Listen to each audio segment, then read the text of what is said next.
Honorable the Speaker.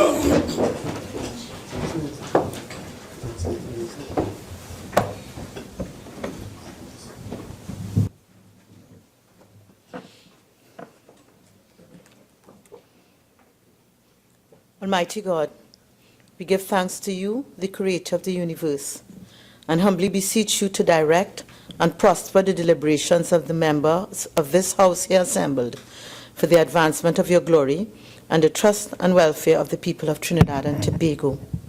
Grant that peace and happiness, truth and justice may be established among us for all generations. Amen, Amen, Namaste.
Oath or affirmation, announcements by the Speaker.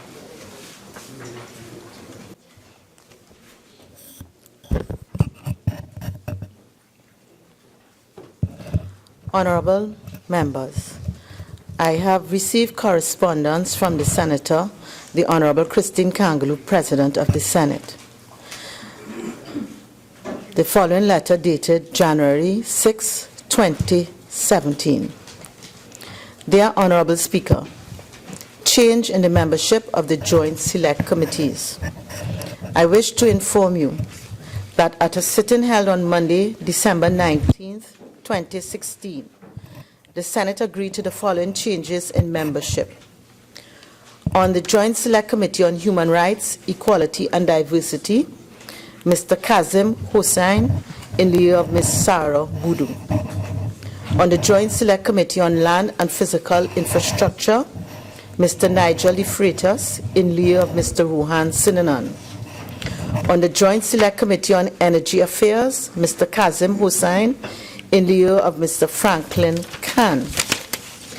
On the Joint Select Committee on National Security, Mr. Paul Richards in lieu of Mr. Torel Shikisun.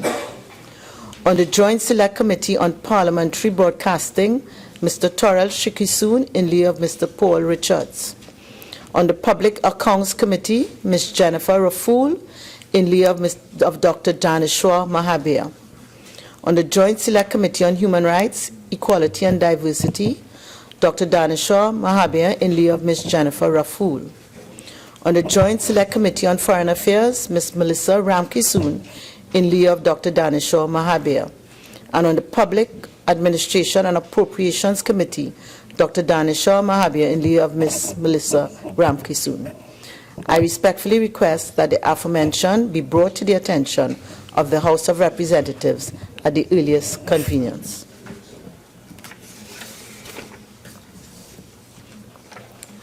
Condolences.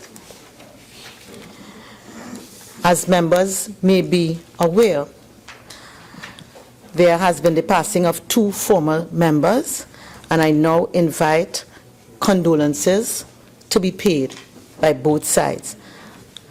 In respect of Dr. Winston Murray, I call upon the Prime Minister.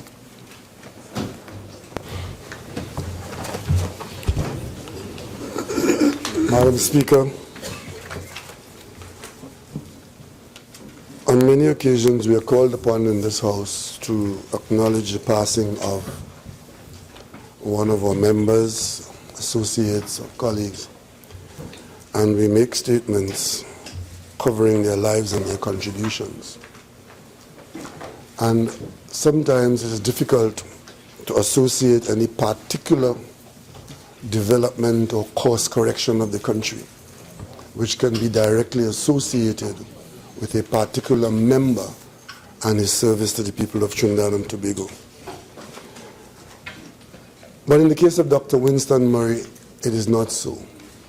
Dr. Winston Murray, a Tobagonian, served in the Parliament at a time when there was great anxiety in Tobago that independence was not working for us as a country and that Tobago was falling behind, even in our developing country status.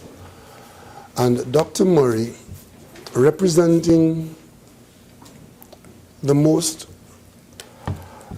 identical, most perfect of Tobagonians, was a person who came from very humble means, but had great aspirations. And he told a story, and it may have been in this parliament he told the story, of wanting an education to lift himself out of his humble circumstance.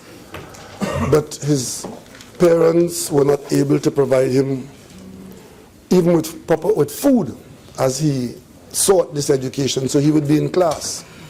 And his empty stomach would be grumbling so loudly that he would shuffle his feet so that those close to him would not hear the noise of his stomach.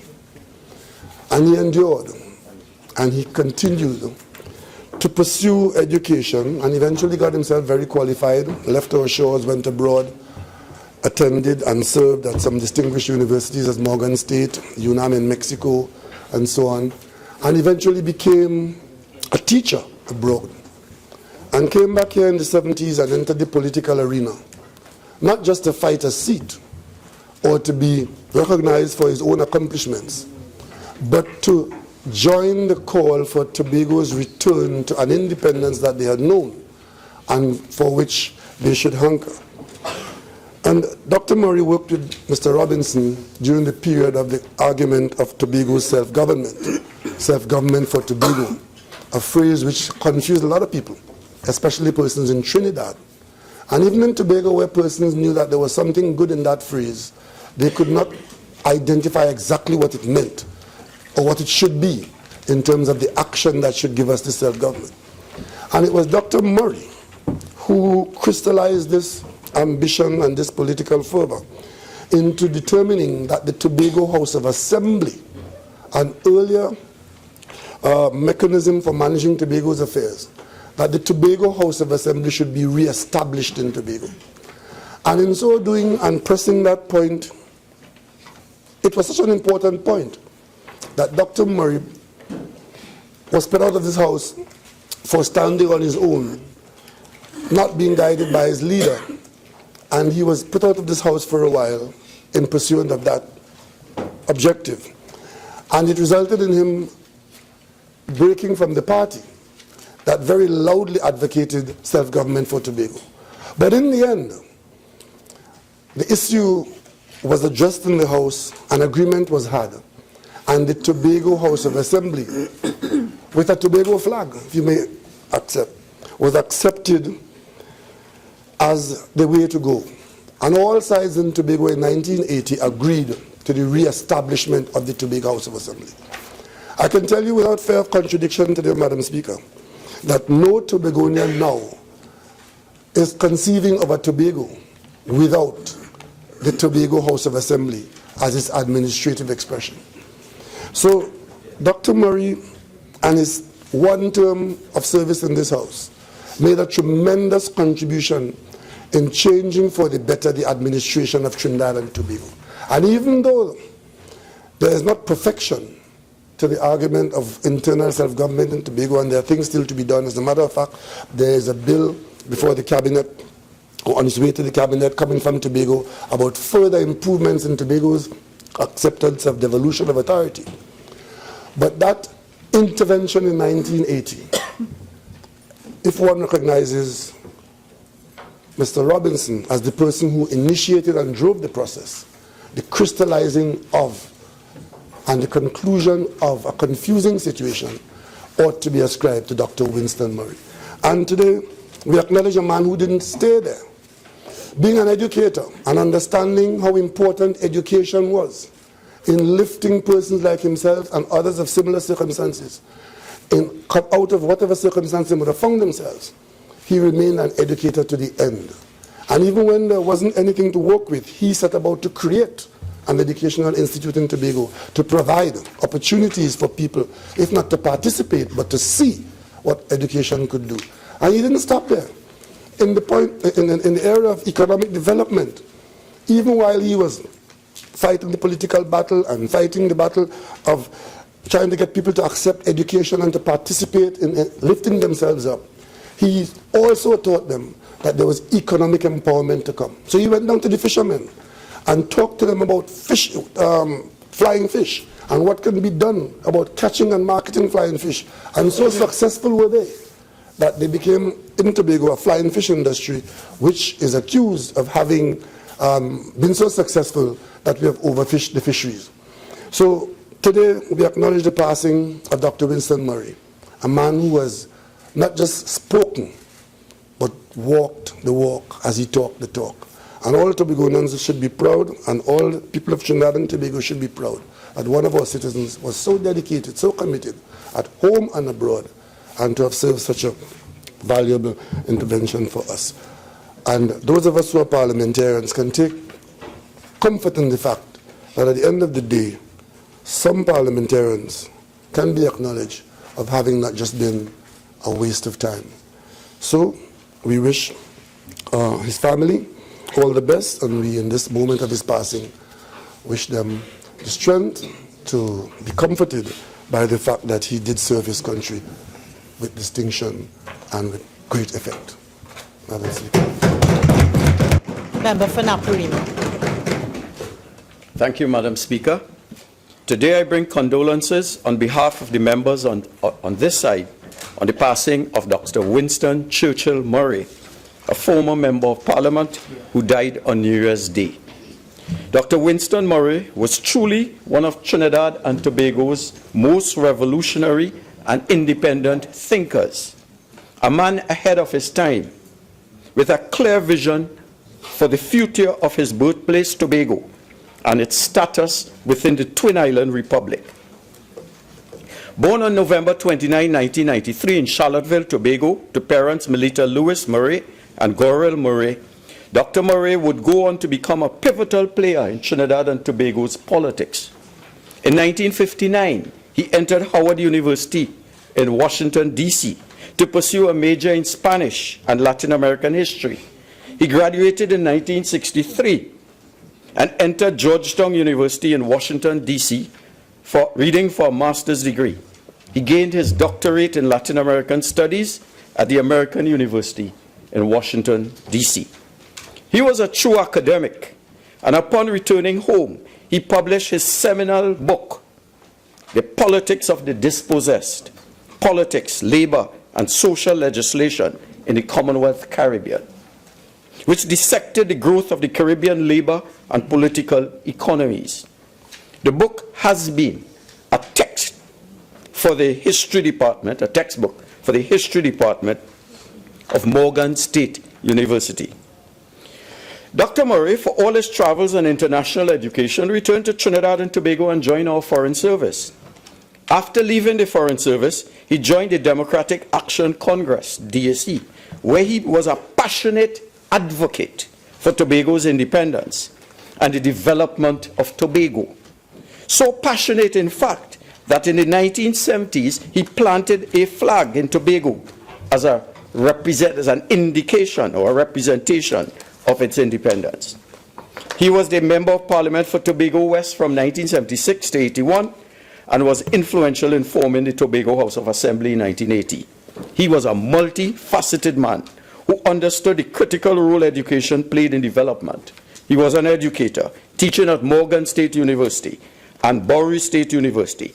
He also lectured at the U.S. Military Intelligence College at Fort Hollywood in Maryland. Showing his deep commitment to the development of Tobago, Dr. Murray and his wife, Professor Cynthia Harvey Murray, founded the Tobago Community College, He also founded the weekly Tobago news publication, which was also part of uplifting the Tobago community. He's a father of 2 daughters, Dr. Melita Murray Carney and Aisha Murray. He was a Tobagonian hero, and also an iconic figure in our country's history. A son of the soil who remained dedicated to service of this country. He is an example to us all of the importance of remaining committed to the development of our nation. And despite the many obstacles faced, systemic, political, and otherwise, he remained true to his mission. His legacy remains in our country's continuing search for a more perfect union between Trinidad on one hand and Tobago on the other. May his soul rest in peace.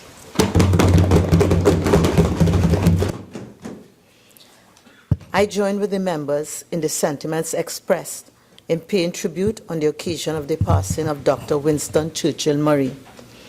Dr. Murray's integrity, national pride, and work ethic were unrivaled. His work ethic was manifested in his tireless and dedicated representation of the people of Tobago West. Dr. Murray, along with the late A.N.R. Robinson, championed for Tobago's self-governance and was influential in the establishment of the Tobago House of Assembly. Dr. Murray was also an educator who taught political science and economics at various American universities.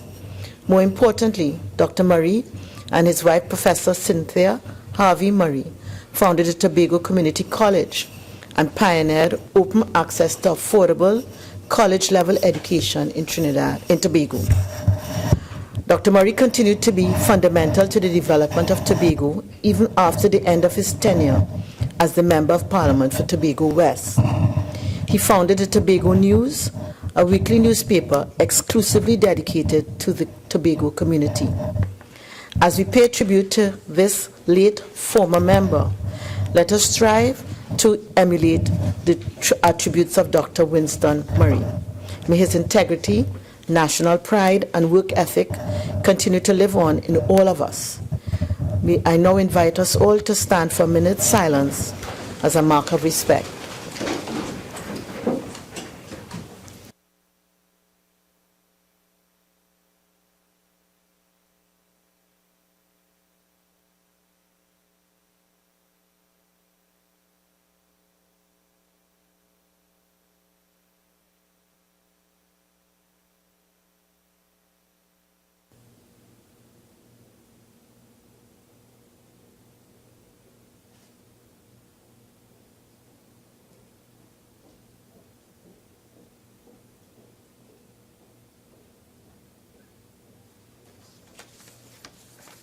May his soul rest in peace.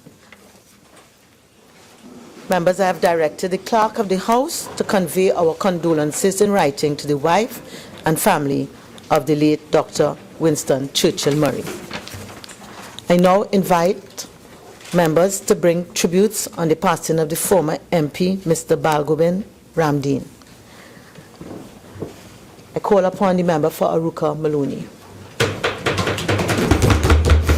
Thank you very much, Madam Speaker. Madam Speaker, my colleagues on both sides of this Honourable House, it is my privilege today, on behalf of the government and the People's National Movement, to pay tribute to Mr. Balgobin Ramdeen, the last surviving member of the then opposition party, the Democratic Labour Party, who sat in the first parliament of an independent Trinidad and Tobago. His death at the age of 91 undoubtedly brings an end to the era of politicians who could recall firsthand the lowering of the Union Jack and the first fluttering of this country's national flag.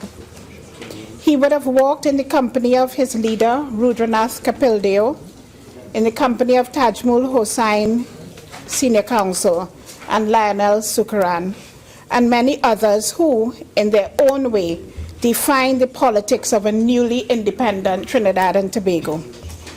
Madam Speaker, the passage of such stalwarts and iconic parliamentary figures must of necessity provide those of us who serve currently with an opportunity for reflection on our own contributions and the roles we play in the politics of today.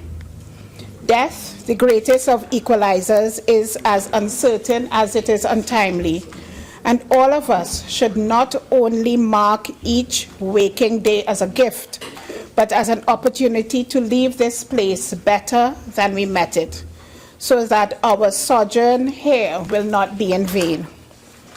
Our parliamentary records indicate that Mr. Ramdeen served as a Member of Parliament for Caroni East during the period January 12, 1962 to August 25, 1966, making several robust contributions during that time, both in terms of his eloquence and the passion with which he spoke.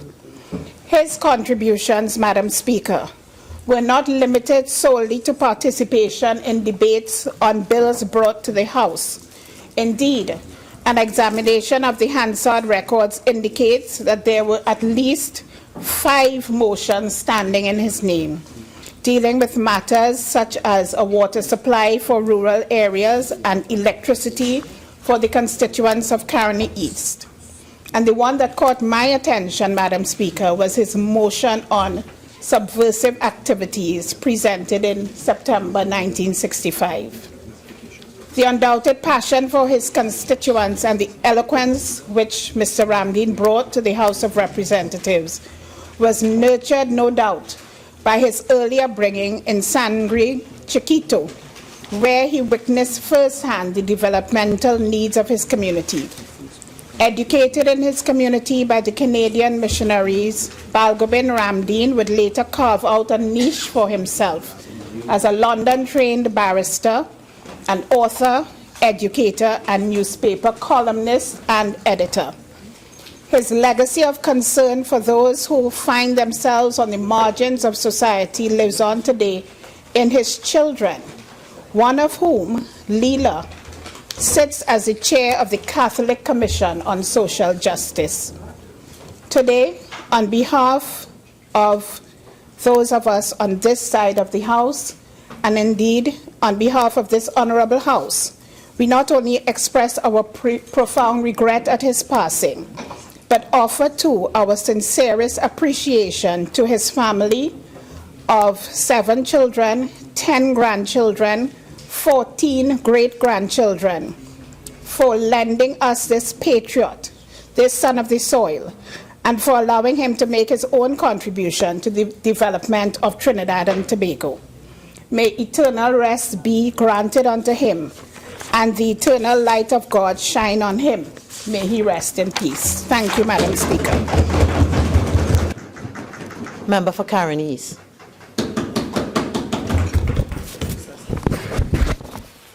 Madam Speaker and colleagues, it is a great privilege and honor today for me to bring condolences on behalf of all of us on this side, and I'm sure on the other side as well, and to pay tribute to the late Balgobin Ramdeen, as has been mentioned, a former Member of Parliament for Caroni East, of which I have the honor to be the Member of Parliament at present. When Mr. Ramdeen passed, he was one of the last surviving opposition members of Parliament when Trinidad and Tobago gained independence in 1962.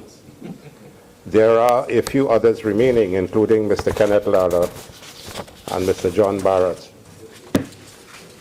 Mr. Ramdeen was 91 years of age when he passed on Wednesday, 28 December 2016, in a hospital in England. He is recognized as a politician, lawyer, author, and teacher. He was a member of the Democratic Labour Party, which was led at that time by a distinguished world mathematician and politician for a short while, Dr. Rudranath. The DLP had formed the opposition against the People's National Movement, led at that time by Dr. Eric Williams. As has been mentioned, he was a Member of Parliament, sitting in Parliament before and after Trinidad and Tobago gained independence in 1962. He was born in Sangre, Chiquito, Sangre Grande in 1925. His grandfather came to Trinidad from India in 1874. They all belonged to the Dial family at that time. His grandfather was an owner of extensive cocoa plantations. Mr. Ramdeen attended the Canadian Mission Primary School in Sangre Chiquito, which his father had also attended. He had then attended the private secondary school, St. Andrew's High School, also called Decent High School, as well as other schools. He taught briefly at his alma mater just after leaving school. He was always involved in community work. When India obtained its independence from the British, Ramdeen was the president of the Indian youth movement in Sangre Grande. He was also a keen sportsman, captain of the cricket club in his district, and a member of a table tennis club. At the request of parents, he returned to Sangre Grande and established his own private secondary and commercial school called the Acme High School. After a number of years, Mr. Ramdeen closed his school and accepted a job in the malaria division of the health service. Shortly thereafter, he successfully applied for the position of clerk of Caroni County Council, and then he moved to Chaguanas. While he worked as a clerk of the Caroni County Council, Mr. Ramdeen was awarded a British Council bursary to study local government in the United Kingdom. Under various pseudonyms, he began writing letters which were published in the local press. By doing so, he attempted to alleviate the condition mainly of the sugar workers, who were subjected at that time to degrading conditions of work. Under his own name, Mr. Ramdeen was a contributing editor of the Sentinel magazine, co-editor of the Windian magazine, a regular contributor to the Observer magazine, and a columnist of one of the daily newspapers. As a member of the opposition, Mr. Ramdeen fought for the development, as has been mentioned by our colleague on the other side, for basic amenities, very needed basic amenities like pipe-borne water supply, electricity, good roads, particularly for rural communities island-wide. He resisted the importation of cane-cutting machines, which would have deprived almost all of the sugar workers, almost entirely people of East Indian descent, of their livelihood. In spite of resistance, these machines were imported, displacing thousands of sugar workers, at that time virtually all being of East Indian origin. Mr. Ramdeen left Trinidad in 1967 and was called to the bar in London in 1972. He later returned to Trinidad with his wife Ruby to practice his profession. As has been mentioned, he was the father of 7 children, 10 grandchildren, and 14 great-grandchildren. And after his wife passed in 1995, Mr. Ramdeen decided to publish, and he did, 5 short books on politics, poetry, and religion. He was an avid Hindu who taught extensively on Hinduism. Today, in Parliament, we recognize his invaluable and distinct national contribution.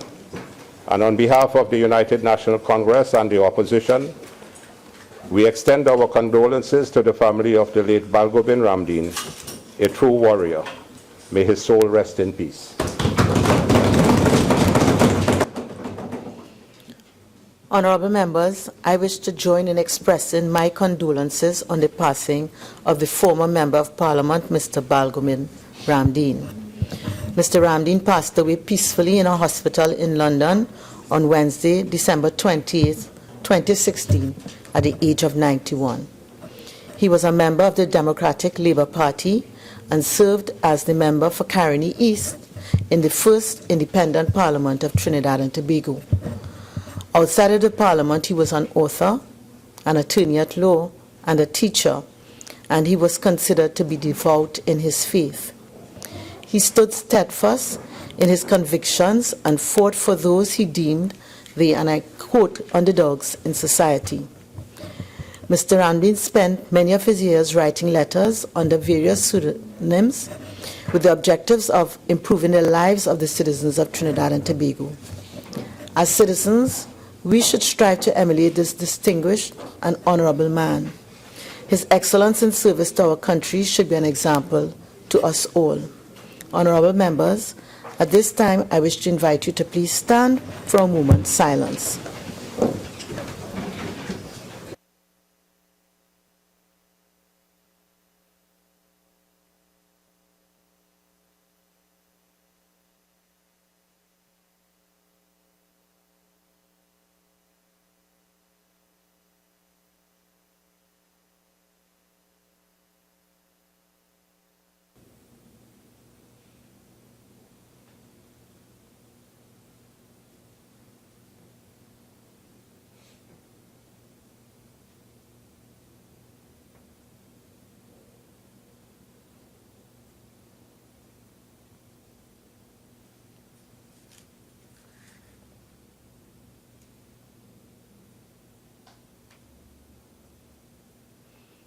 May his soul rest in peace.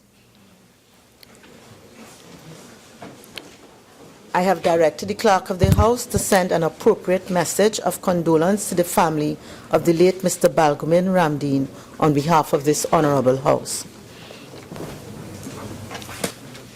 Bills brought from the Senate, petitions, papers. The Minister of Finance. State Enterprise Performance Monitoring Manual. Madam Speaker, I have the honor to lay on the table the following papers. The consolidated annual audited financial statements of Export TT Limited for the financial year ended September 30, 2015. Papers 2 to 6. The annual audited financial statements of the University of Trinidad and Tobago for the years ended September 30, 2008, 2009, 2010, 2011, and 2012. 7. The annual audited financial statements of Trinidad and Tobago Creative Industries Company Limited for the year ended September 30th, 2014. 8 to 9. The audited financial statements of Evolving Technologies and Enterprise Development Company Limited for the years ended September 30, 2013 and 2014. The annual audited financial statements of the Trinidad and Tobago International Financial Center Management Company Limited for the year ended September 30th, 2016. 11. The audited financial statements of Carney 1975 Limited for the financial year ended June 30, 2016. The annual report of the Financial Intelligence Unit of Trinidad and Tobago for the year ended September 30, 2016. Madam Speaker, I beg to move that papers 1 to 11 be referred to the Public Accounts Enterprises Committee. Honourable members, the question is that papers 1 to 11 be referred to the Public Accounts Enterprises Committee. All in favour say aye. Aye. Any against? The ayes have it. The Minister of Housing and Urban Development. Madam Speaker, I have the honor to lay on the table the following papers. The annual administrative reports of the East Port of Spain Development Company Limited for the years 2013 and 2014. The Minister of Public Utilities. Madam Speaker, I have the honor to lay on the table the following paper. The administrative report of the Ministry of Public Utilities for the year 2015. The Minister of Community Development, Culture and the Arts. Madam Speaker, I have the honor to lay on the table the following papers. 16 and 17, the annual report of the former Ministry of National Diversity and Social Integration for the fiscal years 2012-2013 and 2013-2014. The Prime Minister. Madam Speaker, I have the honor to lay on the table the following paper, the ministerial response to the first report of the Joint Select Committee on Human Rights, Equality and Diversity on the support programs and services for children whose parent or guardian was the perpetrator or victim of a violent offense.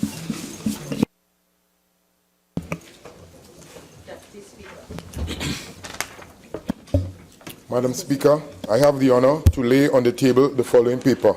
Number 19, the 38th annual report of the Ombudsman for the period January 2015 to December 2015. The member for Tobago West. Madam Speaker, I have the honor to lay on the table the following paper, the delegation report of the 65th Westminster Seminar held on November 21st to 25th on parliamentary practice and procedures in London, United Kingdom. Attorney General. Madam Speaker, I have the honor to lay on the table the following paper standing in my name, the Criminal Procedure Amendment Rules 2016. Reports from committees. Prime Minister's questions, urgent questions. The member for Caroni East. To the Minister of Energy and Energy Industries, could the Minister provide the contingency measures in place to ensure the population and aviation industry receive a steady supply of fuel should the OWTU embark on strike action on Monday or before January 9th, 2017?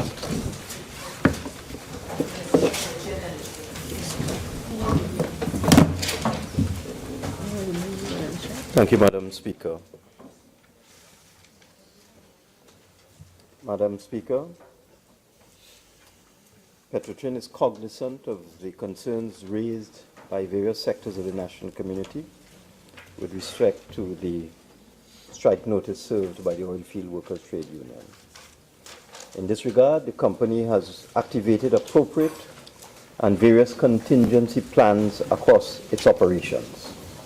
These plans have been developed in collaboration with the Ministries of National Security and the Ministry of Energy, and the public is assured of a continuity of fuel supply. Member for Caroni East.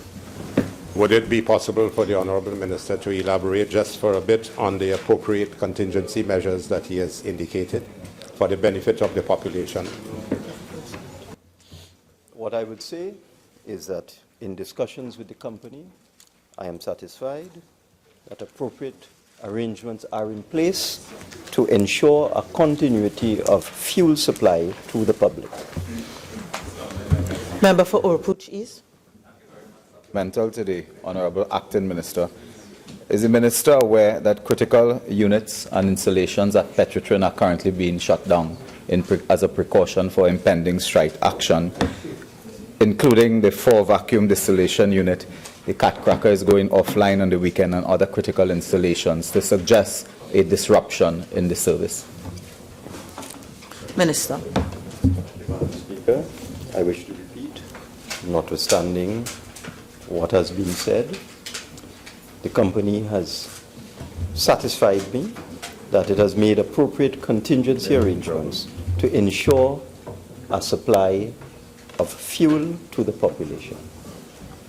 Member for Faizabad. Speaker, to the Minister of Energy and Energy Industries, in light of reports that the residents of approximately 25 households at Masaho Junction, San Francisco, are facing demolition by PETROTRIN, could the Minister state what is being done to avert this impending crisis? Minister of Energy and Energy Industries. Thank you, Madam Speaker. I think it is a bit hyperbolic to refer to this matter as a crisis. The reality is that 9 notices were served in December 2015 as a follow-up to similar notices served in 2014 by the previous People's Partnership Administration. The structures in question are erected within the wayleave of PETROTRIN's gas line and pose a safety risk to the residents themselves as well as to the company. Since the notices were served, the residents have met with PETROTRIN's officials and are working with the company to remove the structures in question. Member for Faizabad. That the requirements for the wayleave have been revised or increased without discussion with the residents? Minister. In terms of the further encroachment. That is another question. If you would pose it in the appropriate manner, I would certainly answer it. Member for Point-a-Peer. Thank you, Madam Speaker. To the Minister of Energy and Energy Industries, in light of the impending strike action at PETROTRIN and its dire consequences for the country, could the Minister provide the reasons for the inexplicable absence of the President of PETROTRIN at the urgent talks convened by the Minister of Labour, Small and Micro Enterprise Development last evening? Minister of Energy and Energy Industries. Thank you, Madam Speaker. Again, I think this matter is being blown out of proportion. Throughout the matters that are currently before the Industrial Court and the conciliation meetings held at the Ministry of Labour, The negotiating teams were led by the Vice President, Human Resources of PETROTRIN. I believe there may have been a misunderstanding with respect to the meeting in question, and I can report that the President of PETROTRIN, at the request of the Minister of Labour, did attend the Ministry of Labour this morning and engage in mediation talks chaired by the Minister of Labour between PETROTRIN and the Oilfield Workers Trade Union. Member for Kamutu Mansinilla. Thank you. To the Minister of Social Development and Family Services, could the Minister state what is being done to assist the 15 residents of Nelson Street, Port of Spain, who lost their apartments and possessions following a fire on the morning of New Year's Day 2017? Social Development and Family Services. Madam Speaker, the Ministry has determined that 11 families were affected by the fire, and we have made contact with 10 of those families. We have provided all families with temporary food support. We have also provided them with clothing for their immediate needs. This will be supplemented by a grant of $1,000 per family member for the provision of additional clothing. They have also been advised that a grant to the tune of $10,000 will be provided to each family for the purchase of household items. That includes beds, fridge, stove, washing machine, or wardrobe. Families with children will be provided with $1,000 per child at the secondary level and $700 per child at the primary school level for the replacement of uniforms and school books. A social worker has also been assigned to work with these families. And Madam Speaker, I am very pleased to report to this Honourable House that a collaborative effort by the Ministry of Social Development and Family Services, the Honourable Member for that area, Honourable Marlene MacDonald, the Ministry of Housing and the AGC have resulted in these families being provided with alternate accommodation. A conditional assessment is also being done on the affected apartments to determine whether they can be refitted or if they are to be demolished. Thank you, Madam Speaker. Member for Couva South. Thank you, Madam Speaker.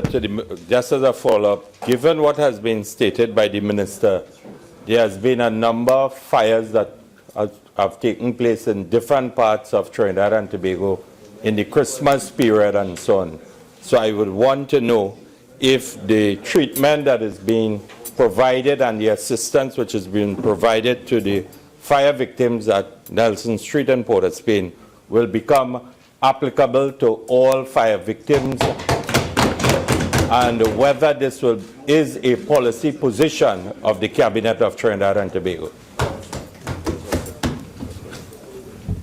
Madam Speaker, all families affected by fire in Trinidad and Tobago are provided with similar assistance.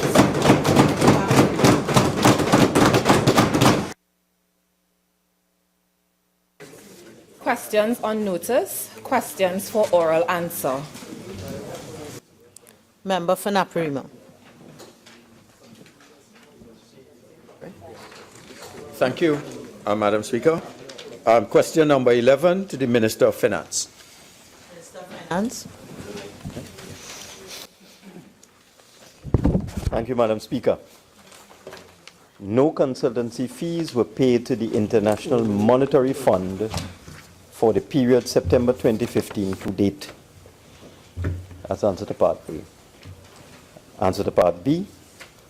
The consultancy services provided by the International Monetary Fund for free during the period September 2015 to date were related to the establishment of a tax policy unit in the Ministry of Finance, analysis of Trinidad and Tobago's oil and gas taxation regime, and the possible establishment of a revenue authority.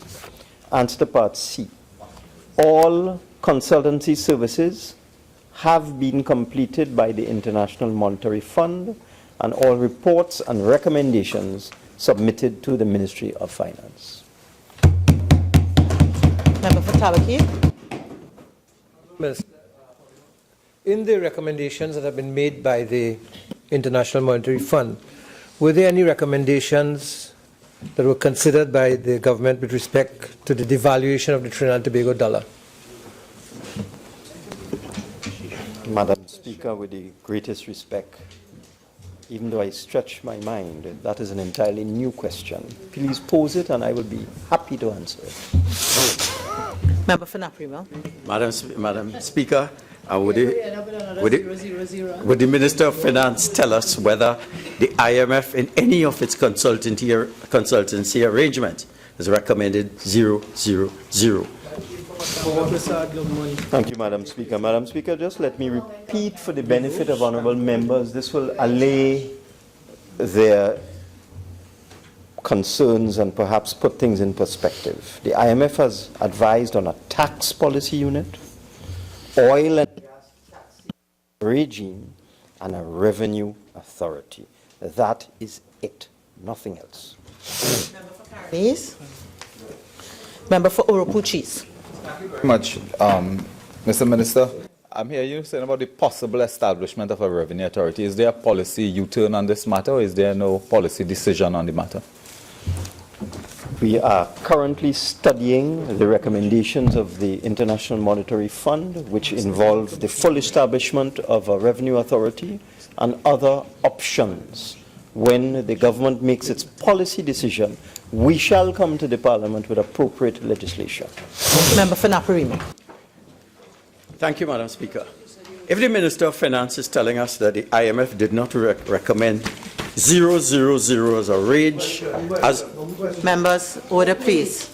As a wage offer, could he tell us whether he is the source or who is the source of this information? Member, I wouldn't allow that. That's another question altogether.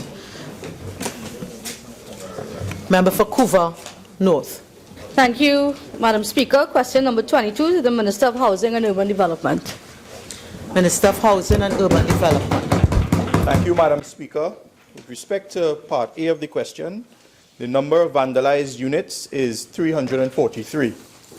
With respect to Part B, yes, these vandalized housing units will be distributed subject to Cabinet approval.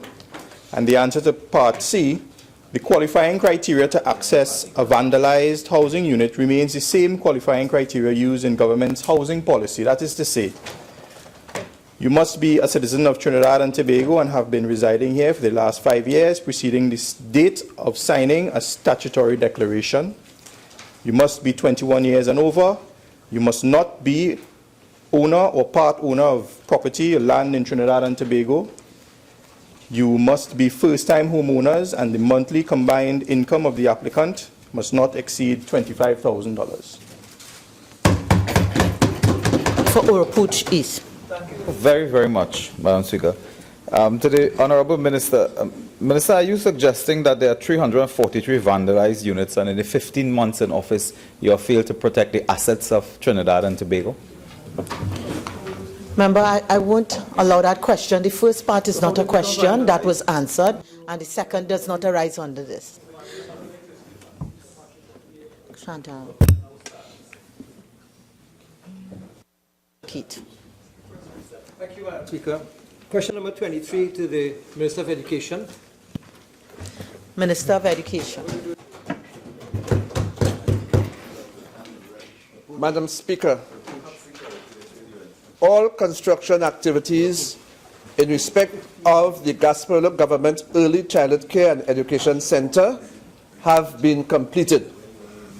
The Ministry is currently awaiting final approval from the Water and Sewage Authority and the Regional Corporation. It is expected that the contract for outfitting of the facility will be awarded by the middle of January 2017, and that the center will be opened by the end of February 2017. Thank you. Member for Tabaki. Can the Minister say what are the problems being experienced with getting approval from the Regional Corporation? Minister of Education. Madam Speaker, it is a requirement that all projects should have the approval of the regional corporation and also the Water and Sewage Authority. In terms of the exact problems, I am not in a position now to answer that question. Member for Tabaki. Would the minister say, therefore, whether an approved plan was used to construct the building in the first instance, approved by all the authorities, including Town and Country and the regional corporation? Minister of Education.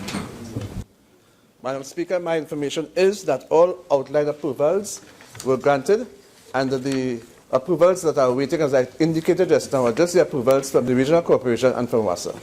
Thank you. Member for Tabakit. Question number 24 to the Minister of Education. Minister of Education. Madam Speaker, construction work on the Pune Early Childhood Care and Education Center was terminated by the contractor on March 31st, 2016 for non-payment of invoices. At that time, the project was 22% completed. Madam Speaker, I have indicated in this Honourable House on previous occasions that upon assuming office as Minister of Education, I was forced to mandate the Education Facilities Company Limited to conduct an exercise aimed at investigating adherence to proper procurement procedures and validating the authenticity of contracts awarded and invoices submitted under the previous administration. Because of the sheer volume of the projects involved, this exercise is ongoing. With respect to the ECCE centers, there was the additional challenge of some contractors being awarded without some contracts being awarded without acquisition of sites or development scopes of work or statutory approvals having been granted. The Ministry of Education is therefore in the process of conducting a rationalization exercise with respect to the ECC Center projects in the context of availability of funds, the state of completion of the respective projects, and the readiness to proceed. I should add, Madam Speaker, that all things being equal, the Ministry's policy is to prioritize the construction projects for schools and ECCE centers based on those with the highest completion rates. I regret, Madam Speaker, that I am not now in the position to give a proposed resumption date for the completion of the Pune ECCE Center. I give the undertaking, however, that once the rationalization exercise is completed and as funds become available, I will provide a complete report to this Honourable House on these matters. Thank you. Member for Tabakit. I just wish the Minister to confirm that the reason that he's given for the stopping of the project thus far or cessation of works has to do with the inability of the government to meet the contractors' invoices that were presented. Minister of Education. Madam Speaker, as I indicated just now, there were several problems that were associated with this project, and the major one was the termination by the contractor on March 31st, 2016. That was the major reason for the termination of this project. Thank you. Carney East. Would the Honourable Minister give an indication of what is the estimated time frame for the completion of this rationalization and validation exercise, even after 16 months, which has not been completed yet? Could you give the country a time frame as to when this exercise will be completed? Thank you very much. It is our estimation that this will be completed by Easter this year. Thank you. Member for Tabakit. Thank you. 25, question number 25 to the Minister of Works and Transport.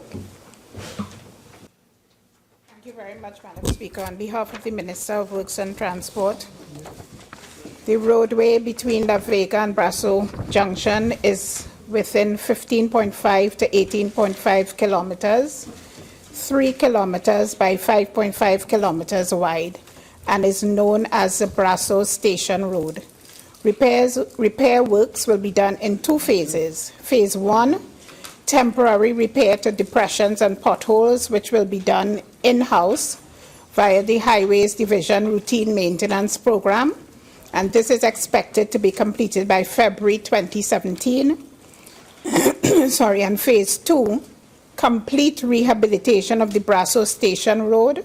It is proposed that works commence during the 4th quarter of the fiscal year 2016-2017, subject to the availability of funds. Thank you very much, Madam Speaker. Member of Fanaparima. Madam Speaker, question number 28 to the Minister of Sport. Minister of Sport. Thank you, Madam Speaker. Madam Speaker, in an effort to advance the development of sport in Trinidad and Tobago, the Ministry of Sport and Youth Affairs has commenced a review of the national sporting policy, originally developed in 2002. An evaluation of the policy and situational analysis were conducted, and the Ministry's key stakeholders have been engaged to assist in defining the main challenges of local sports systems and propose strategies to address the same.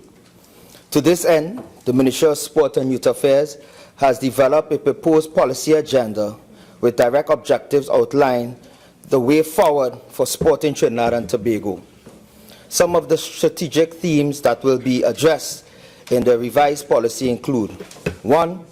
Institutional reform, administration reform, transitioning of the Sport Company of Trinidad and Tobago to the Sports Commission of Trinidad and Tobago, re-evaluation of governance and management structures of national governing bodies of sports. 2. Legislation reform and development, internal data protection, child protection, legislation guidelines and guidance, the creation of Sports Dispute Resolution Center, legislation regarding the amendment of the Boxing Control Act, sports governance policy regarding the management of national governing bodies.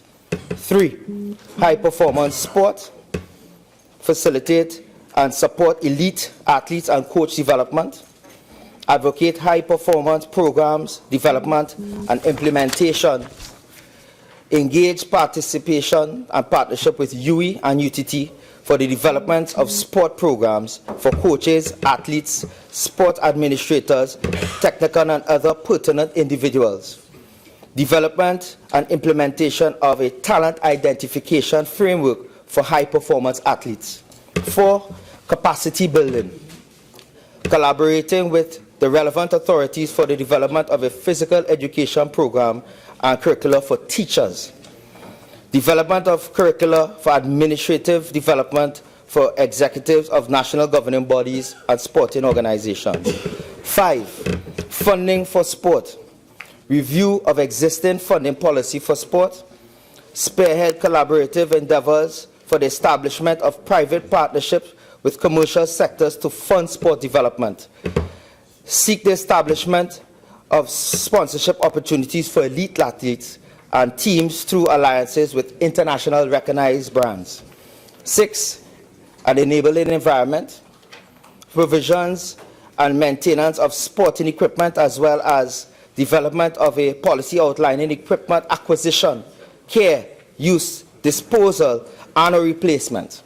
Investment in sports science and physical literacy equipment in support of long-term athlete development program implementation. Address of manpower shortages as well as sport vacancies across the sporting industry of Trinidad and Tobago. 7. Industry and commerce. Finalize the draft national sports tourism policy in conjunction with the Ministry of Tourism towards the development of local sports tourism. Capitalize on existing sporting infrastructure and market them to the wider Caribbean and international sporting organization. Work with the relevant stakeholders towards the development and implementation of marketing and business development plans for all national governing bodies. And 8, infrastructure development. creation of a national standards for all sporting facilities and recreation grounds, and upgrading existing sport facilities to maintain the international and national standards.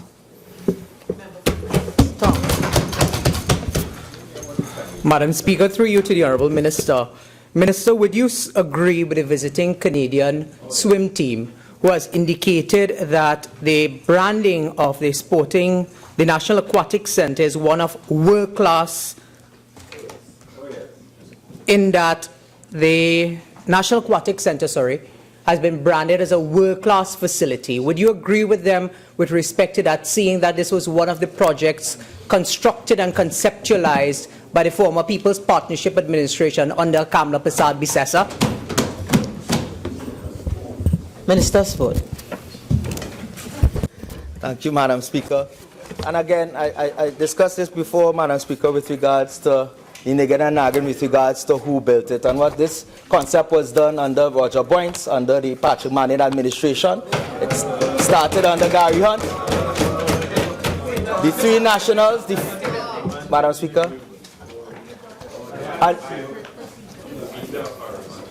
while we agree with the Canadians, these four projects, the aquatic, the cycling, the Sandy Grande, they were, when they combined the total completion, they was between 60% and 70% completed. They were completed last year and it has been done. Thank you, Madam Speaker. Member for Princess Song. Member for Caroni East. Honourable Minister, is there any consideration for inclusion in that of the use of the cycling velodrome and the National Tennis Centre? That's one. And is there any consideration for inclusion of anti-doping measures for athletes in Trinidad and Tobago? And is there any consideration for collaboration? Yes, you could remember that. All right. You're allowed Let one. them answer two, the two of you.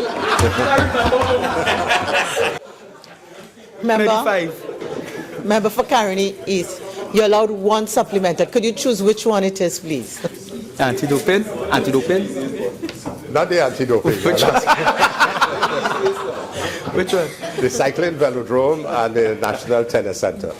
I'm sure you have answers to that. Madam Speaker, just like the Aquatic Centre, we are working with the Ministry of Tourism. We are on the Sports Company Development Team with regards to working with a number of agencies across the world to have a number of other organizations, such as the Canadians, be here pretty soon for the winter to be utilizing those facilities.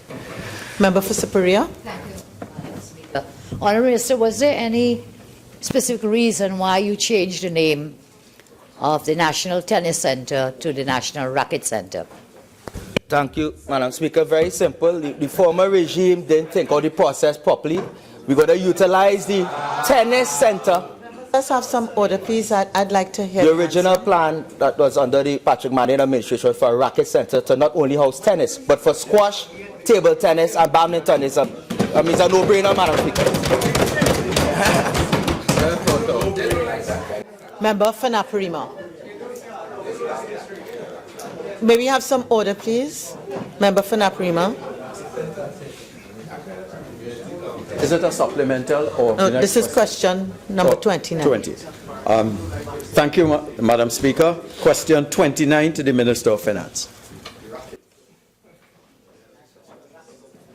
Minister of Finance.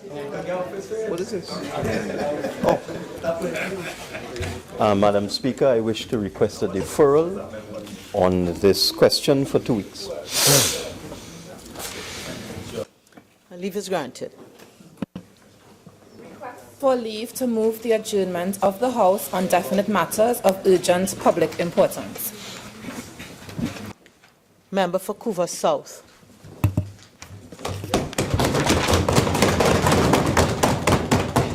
Thank you very much, Madam Speaker. In accordance with Standing Order 17 of the House of Representatives, I hereby seek leave to move the adjournment of the House for the purpose of discussing a definite matter of urgent public importance, namely the failure of the government to adequately address the fallout between state-owned PETROTRIN and the Oilfield Workers Trade Union. The matter is definite because it pertains specifically to the failure of the government to address this breakdown in negotiations, resulting in the OWTU serving strike notice to PETROTRIN. The matter is urgent because with each day, the public is becoming increasingly alarmed. The strike is expected to commence on Monday, the 9th of January 2017, 2 days from today. And due to the fact that the government was unable to effectively manage this situation, the citizens of Trinidad and Tobago will converge on our nation's gas station and engage in panic buying. The matter is of public importance because given the failure of the relevant authorities, our citizenry has now become overly anxious and are on the brink of panicking.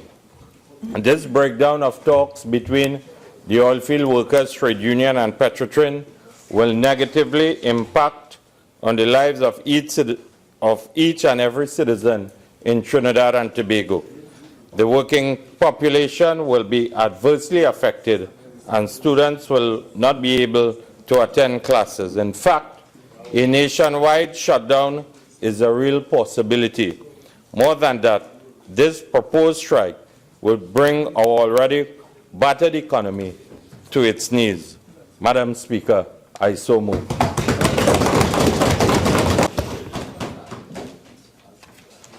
Honourable members, I have considered the motion of the member for Couva South, and I am satisfied that the matter qualifies to be raised as a matter of definite matter of urgent public importance. This matter also requires the leave of the House. Is the House prepared to grant leave? Yes. So that this matter will now be stood over until 6 p.m. in accordance with Standing Order 17-4.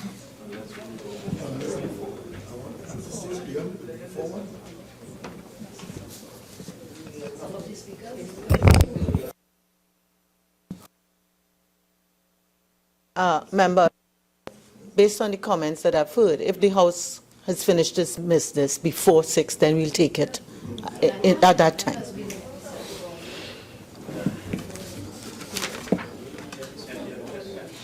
Member for Superior. Thank you, Madam Speaker.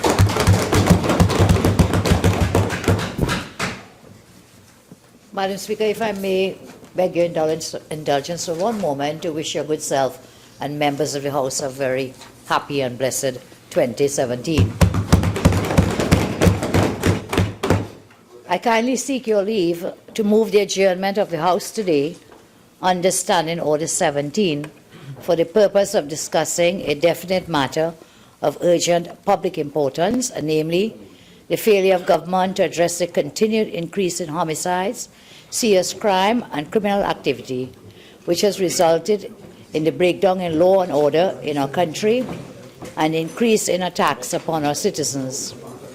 The matter is definite because it pertains specifically to the failure of government to address the continued loss of lives of our citizens, to criminals in our country, and the unprecedented breakdown in law and order, which is manifested in the unprecedented increase in murders and serious crimes, resulting in an increase in fear and anguish that our citizens are forced to endure each day. The matter is urgent because since the start of this year, the number of murders and serious crimes continue to increase daily, and with each passing day, because of government's failures, our country has been surrendered to criminals and the criminal element.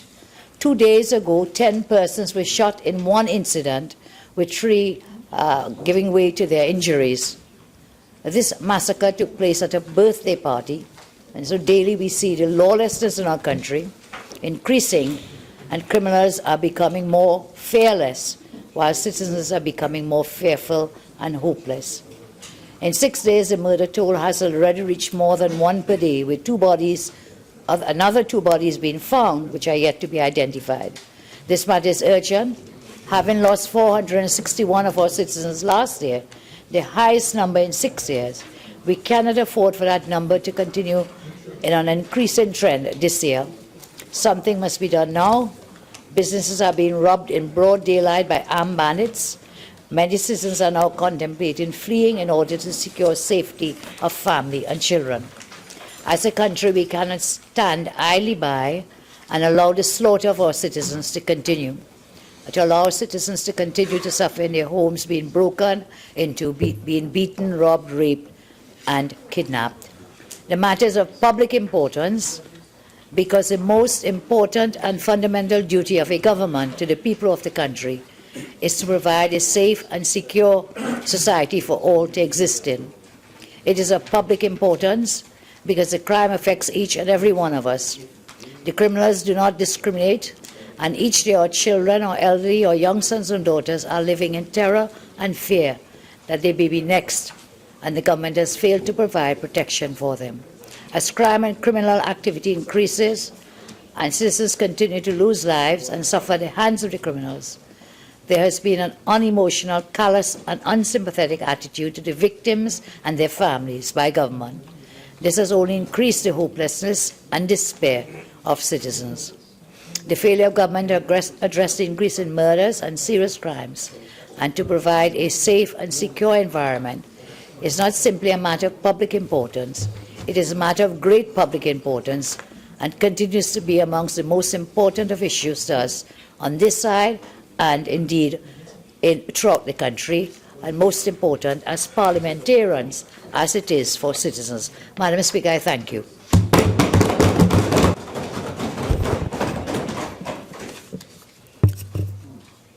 Honourable members, I have considered the motion and I am not satisfied that this matter qualifies under this Standing Order 17.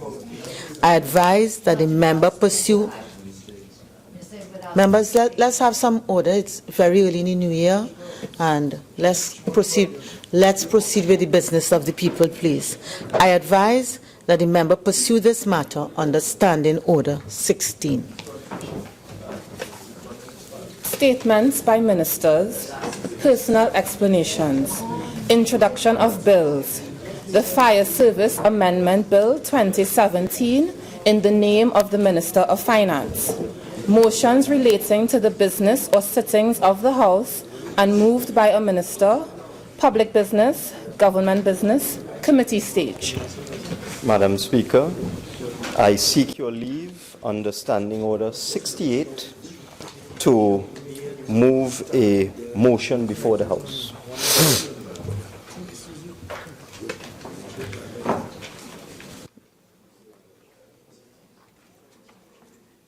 Minister of Finance, could you just particularize under Standing Order 68 what? Resume the committee stage. I would like to move a motion with respect to that matter. 68.3, sorry, Madam Speaker.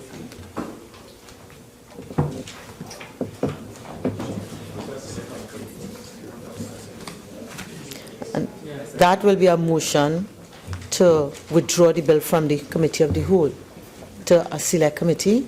That's the nature. Yes, Madam Okay. Speaker.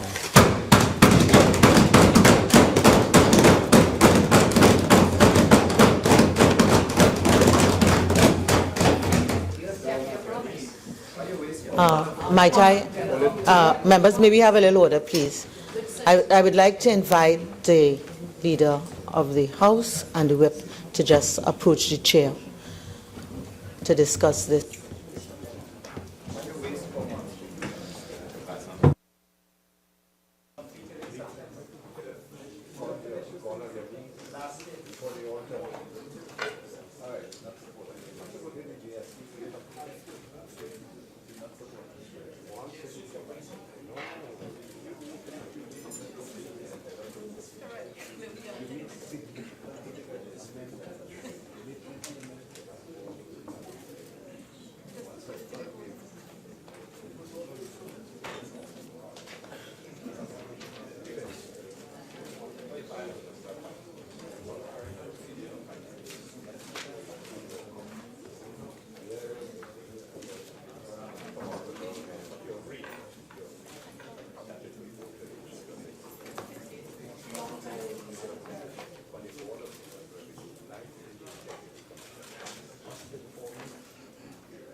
Minister of Finance.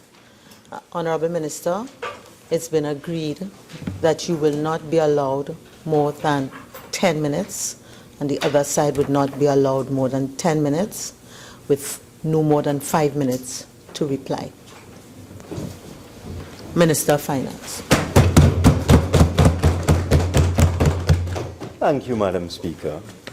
Madam Speaker, in accordance with Standing Order 68.3, I beg to move that the Tax Information Exchange Agreements Bill 2016 be withdrawn from the Committee of the Whole and referred to a joint select committee, and that this committee be required to report by the 3rd of February 2017.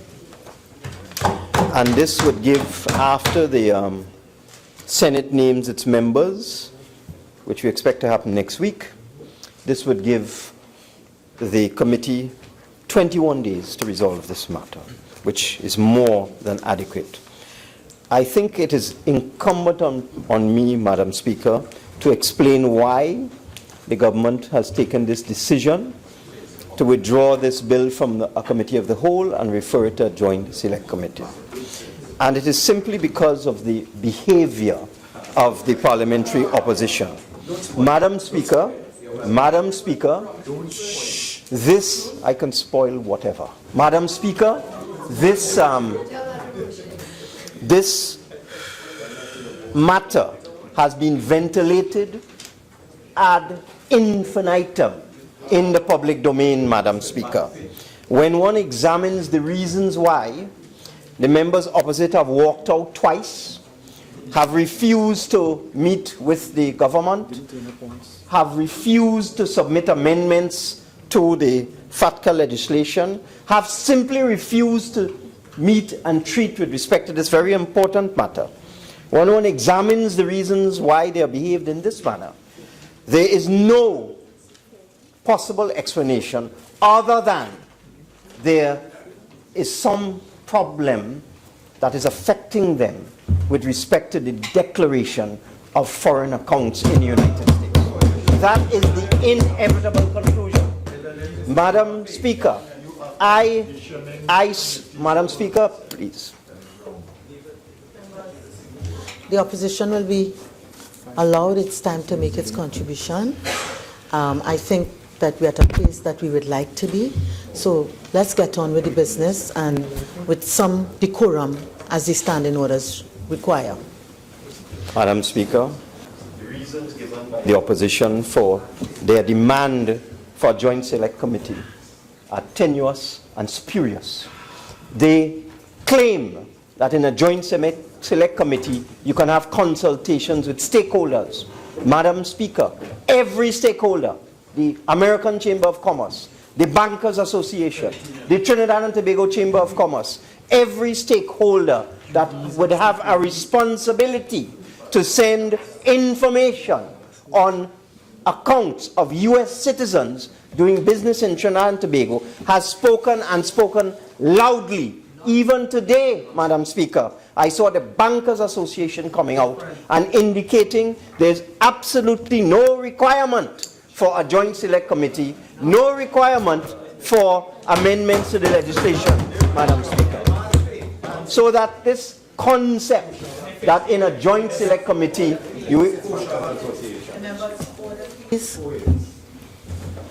Thank you, Madam Speaker. Let me repeat.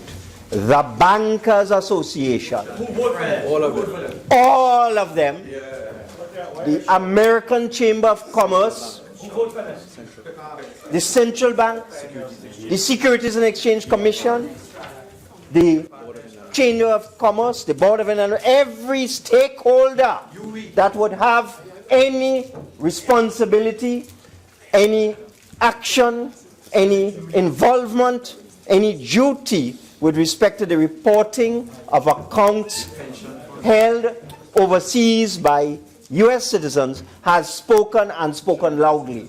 And in support of the bill, they have made the point that the former administration agreed in 2013 to sign the intergovernmental agreement with the United States. They have made the point that the former administration, by way of a cabinet decision, authorized the Minister of Finance, my predecessor, to sign the intergovernmental agreement, the very same intergovernmental agreement I actually on behalf of this government of Trinidad and Tobago signed in August of this year. All of these things are out there in the public domain, Madam Speaker. The opposition has not submitted a single amendment to the government. However, what they've done is published newspaper advertisements, they've had press conferences, and they even had, Madam Speaker, the temerity to write a letter to the Honorable Prime Minister, which was copied to me, copied to me, and I read it with astonishment. One of the reasons and one of the commands of the opposition, who are deadly scared of this factor matter, one of their commands was that the government of Trinidad and Tobago must approach the new President of the United States of America to see whether the new U.S. administration under President Trump is still interested in continuing with the FATCA legislation. Can you believe that, Madam Speaker? Can you believe that? How do you think the Americans would react to that? There is a deadline. Excuse me. There's a deadline. We have to comply in full compliance, and full compliance means reporting, operationalization. All of the documentation has to be done on or before the 30th of September 2017. We must pass this legislation by February. The U.S. Treasury has given us until February 20. Madam Speaker, what is wrong with that? We have agreed, the whips and the leader have agreed a procedure. I am sure the other member to speak will be much more effective when they stand on their legs and they have our full attention. Could we please allow the Minister of Finance to make his contribution in accordance with the standing orders? I would not like to rise again to invoke the rule of silence. Thank you, Madam Speaker. What amazes me is the opposition's pretense not to understand. They are the ones who approved the intergovernmental agreement. They know exactly how it's to be operationalized. They know that after this bill is passed, we then have to appoint the BIR as the competent authority. The guidelines have to be published by the central bank. The banks need to receive the guidelines. The banks need to put in place the measures to allow automatic reporting. So they know that the US Treasury has given us until the end of February 2017 to pass the law, thereby giving us from March to September to operationalize the legislation, so there'll be automatic reporting on or before the 30th of September 2017. They know that, but they're pretending they don't understand. They're pretending. And then and they're also pretending not to be aware of the global forum. When I came into office and I was appointed as Minister of Finance by the Honorable Prime Minister, one of the first things I had to do was to dodge another bullet where the global forum, which is the developed countries, the OECD countries, 207 countries are joined, have required Trinidad and Tobago to do the same thing that the United States is asking Trinidad and Tobago to do with respect to the sharing of tax information. So it is just not the United States, it is European countries, it is Asia and Pacific, Madam Speaker. They know all of that.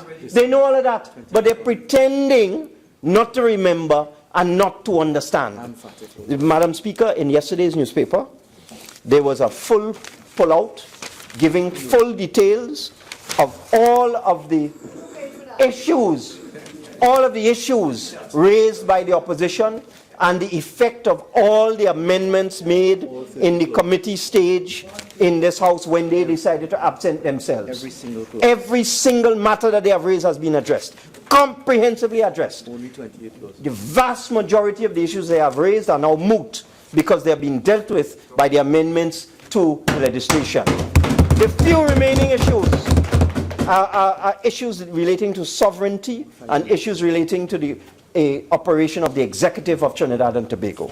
Madam Speaker, when this matter goes to the Joint Select Committee, it is to return here on the 3rd of February, and I want to signal to the members opposite.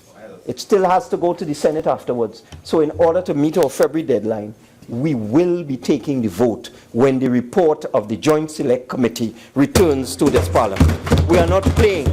They want a Joint Select. There's absolutely no reason for it. They want it. They are blackmailing the country and holding the country to ransom with their votes. That is how they see politics. That is how they play politics. They want the Joint Select. Well, you get in your Joint Select. And we'll come back here in the public interest, in the national interest, within 21 days by the 3rd of February, and we are putting this matter to the vote. I beg to move, Madam Speaker.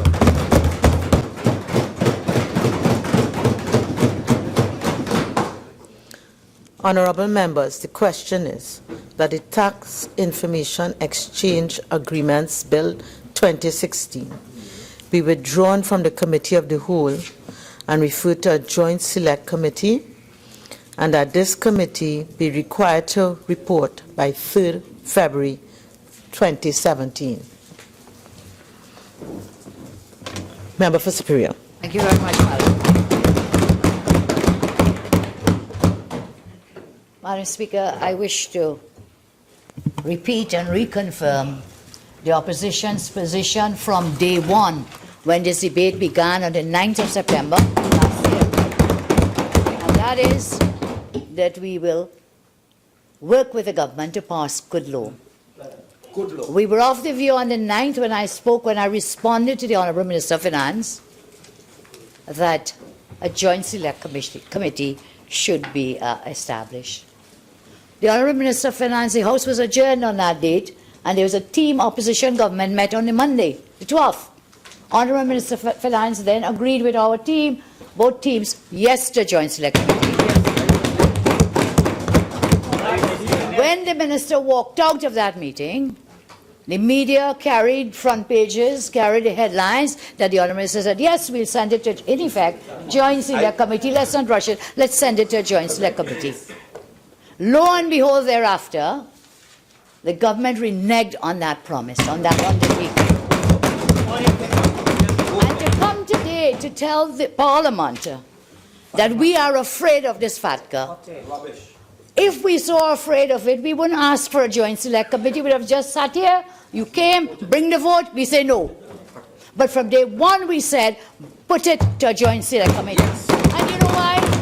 You know why? Many reasons. The 9-page letter I sent set out those reasons, amongst others.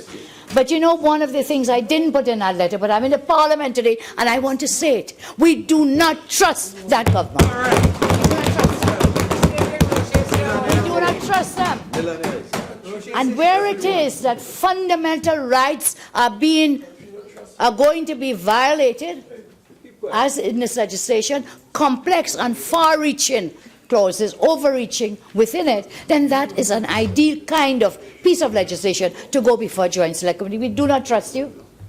We hear all the allegations of the financiers of the PNM involved in terrorism and drug lords, as we don't trust you. And this kind of sensitive information, let me tell you, this kind of information can be used by persons who want to blackmail, by persons who want to kidnap. When you give all this financial information, you don't know where it's going, how it's going. And therefore, our concern was always to put the checks and balances. And we felt that it could be done in a joint select committee. And the misconception and distortion that has come out from government spokesmen from day one till today is to say, well, look, you guys signed the IGA. Yes, we initialed the IGA in about November 2014. And that IGA, we are not sure if it's the same one now that the government signed in August. And all the cabinet notes you keep speaking about, saying we approved it, you're reading, look, cabinet ministers and cabinet notes, they all dealt with the inter-government agreement. There's a big difference between an agreement and a bill laid in the House. A big difference. A big difference. And now listen, look at where we are. Government puts out their four-page ad yesterday. You know, this bill, when it came, the original bill was a 30-clause bill. Yes, a 30-clause bill. 30 clauses in the bill. This is the original bill. And government is saying, well, okay, we worked with the opposition, we took the opposition's concerns on board. On the one hand, listen, we gave them nothing. And on the other hand, look at their full-page thing. Opposition concerns, opposition concerns, opposition concerns. And then, you know what happened? 30 clauses in this thing. You know what happened? As of today, the government has made amendments 3 times over. They've made so many amendments, they even moved to amend the name, the title of the bill. Is that what's bending over backward to please us? No, it just showed that even because of the complexity of the law, that the government kept trying to get it right, we could give them that, but it really needs the Joint Select Committee. And there's so many other issues that arise, complex, far-reaching. I would like to find out, and again, when we're in Joint Select, this can be done. Why is it in Jamaica, in the Bahamas, in Barbados, in St. Lucia, they have had the same Model 1 intergovernmental agreement with the USA, but they did not pass any special majority bills. Why? We could look at their models to see, and that's why I made a suggestion. If the government really wants to pass this thing, remove all the breaches of the Constitution and use your own votes and pass it to simple majority. And don't have to blame the opposition. And then I suggested that we should communicate with the incoming administration. I've communicated through the whip that I would like the debate to be confined to the motion, so that while I understand where you're going, I think you need to be really careful to speak to the motion, the reasons. I am guided, Honourable Speaker, and I'm saying we support the motion to send it to a Joint Select Committee, and I've given the reasons why I support that motion. And the reasons have to do with, some have already said, others are, the whole issue of the impact on our foreign exchange. What impact will this have? Because the IRS, for example, they want their taxes, you know. That's what this is about for them. And therefore, if there are persons caught within this legislation and they have to pay taxes to the IRS in the United States, do they want it in TT dollars? No way. No way. No way. They will want to get it in US dollars. What impact will this have on our Forex already challenged system that we have? That's another area in which that we can have a discussion. Madam Speaker, please. Members, could we have some order? And I'd ask members who are not speaking to please sit in silence. I would like to hear the contribution from the member of Superior. Please Thank you continue. very much, Madam Speaker. So that is another issue that can be examined. We can send for documents and papers and so on, and experts to tell us about that. We can ask for the experts and the personnel who will have to run this thing in the BRI to come to tell us about their state of readiness. Those are things that the Joint Select Committee will be able to handle. And you know, government keeps saying that all stakeholders are have been consulted. That is not so. With the greatest of respect, that is the furthest from the truth. Bankers Association, AmCham, Securities, Central Bank, they are not all of the stakeholders concerned there. So you say you spoke with them. They are protecting their own interests, as rightfully so. We don't blame them for that. But others can come forward. Have you consulted with the credit unions in the country? Yes. Have you consulted with all the other stakeholders? We can bring them. But you know what I think will be the most vital part of that Joint Select Committee? Is that we'll be able to invite and get the advice of experts, independent experts, that kind of expertise in financial and in legal drafting. Madam Speaker, this is a very complex piece of legislation. It impacts not only on the fundamental rights, but it impacts upon 7 or 8 other pieces of legislation which have been named. And then any other act. How can we pass law, any other act? How can we pass a law today which says any other act, but we don't name them, we don't know which they are? And then it means for any piece of legislation coming in future, any other piece of legislation, this is too complex, too far-reaching for us to close our eyes and say, we are happy with the 4-page thing put out by the government, we are happy with their undertakings, and we've seen shifting deadlines. Again, another reason to go.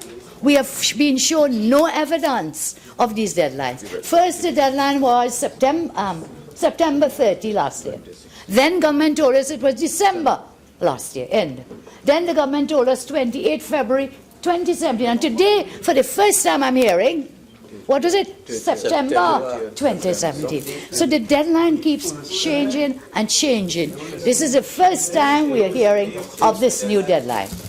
So, Madam Speaker, these are things, if there are documents, you know, when we met with some of the stakeholders, we asked them that, you know, show us where in this legislation, in the bill and or in the intergovernmental agreement or anywhere that you will find these deadlines and these very dangerous, gloomy kinds of scenarios that are being painted. Let us see it, and we haven't been able to see that. So for these and many other reasons, I welcome the motion to send this to Joint Select Committee. And I'll say finally, Honourable Minister has kept his promise today. After all these months, we could have completed it. Could have completed it.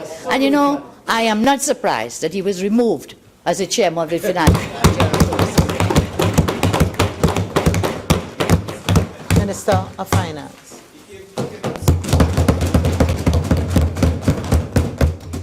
Madam Speaker, I'm not surprised that the PP was removed as the government of Trinidad.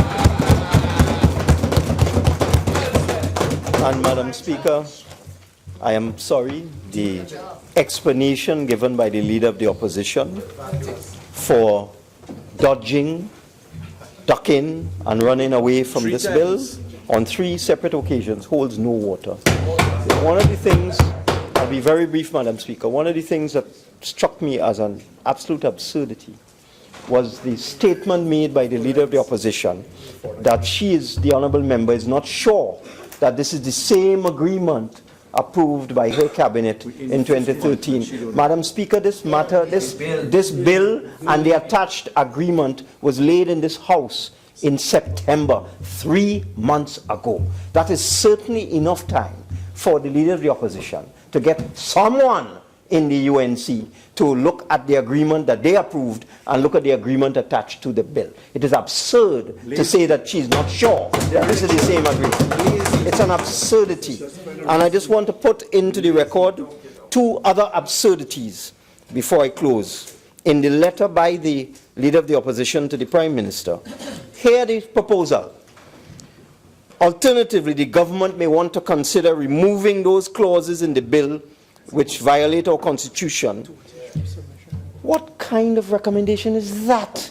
The reason why we need a special majority is that FATCA requires automatic transmission of information to the IRS in the United States. And that is why we need a special majority. If we take that out, we right back to square one. We'll have achieved nothing. We will be in breach. But yet, that is the proposal. Take out this constitutional majority requirements, use a simple majority and use your 23 votes and pass it. And they know that we'll be in breach, we will not comply, and we will be in trouble. And they know that.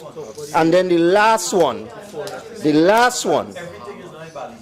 is they are suggesting, sorry, Madam Speaker, they are suggesting that the government communicate to the United States to ascertain from the new administration, the Trump administration, their intention with respect to the FATCA legislation. You ever hear more absurdity, Madam Speaker? We must write Donald Trump and ask him if he's going to repeal FATCA. And that's not how it works. This is a law passed by Congress, by the Republican Senate, Madam Speaker.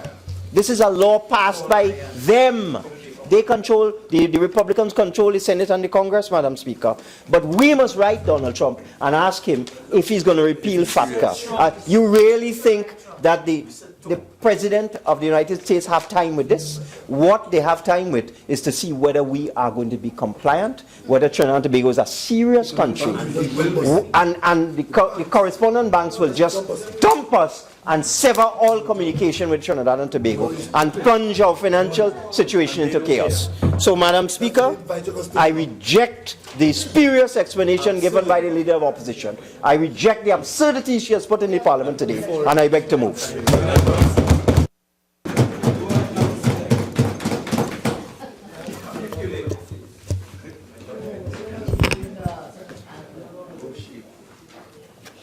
Honourable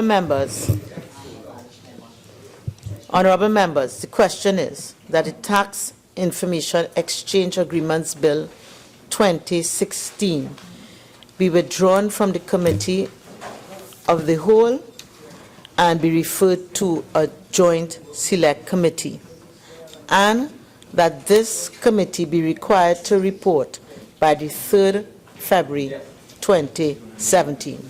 All in favour say aye. Aye. Any against? The ayes have it. Leader of the House. Thank you very kindly, Madam Speaker.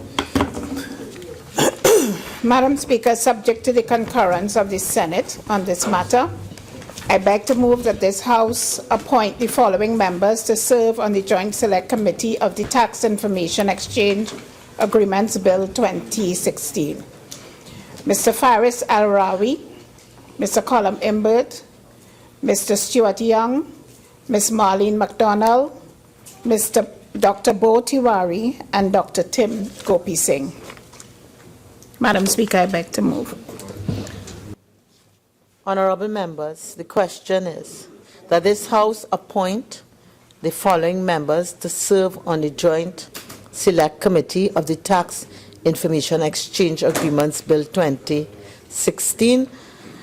The following members: Mr. Faris Al-Wari, Mr. Colm Imbert, Mr. Stuart Young, Ms. Marlene MacDonald, Dr. Tim Gopi Singh, Dr. Bohindranath Tiwari, subject to the concurrence of the Senate on this matter. All in favour say aye. Aye. Any against? The ayes have it.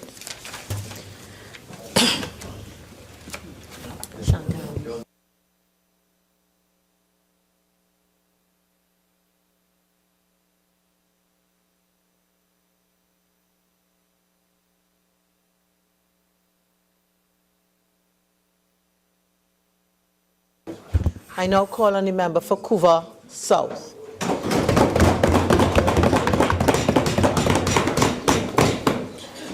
Thank you, Madam Speaker. And as I rise to move this motion and elaborate on it, and as I wish you and the House best wishes, all members, best wishes for the new year, I cannot wish the workers of PETROTRIN and the Oilfield Workers Trade Union a Happy New Year because of the incompetence of the government led by Prime Minister Dr. Keith Rowley. And it relates to the entire collective bargaining process in Trinidad and Tobago, which has collapsed and which has been wrecked by this particular administration based on their inability and a lack of plan to deal with all outstanding negotiations that they have attempted to deal with over the last 16 months. A government which has wasted 16 months since they have been in office. Madam Speaker, and it is with a very heavy heart that I lift the manifesto of the People's National Movement, because it is important to understand where we are in this whole entire scenario which continues to unfold. And I want to quote directly from the PNM manifesto when they referred to the area, page 67, labor.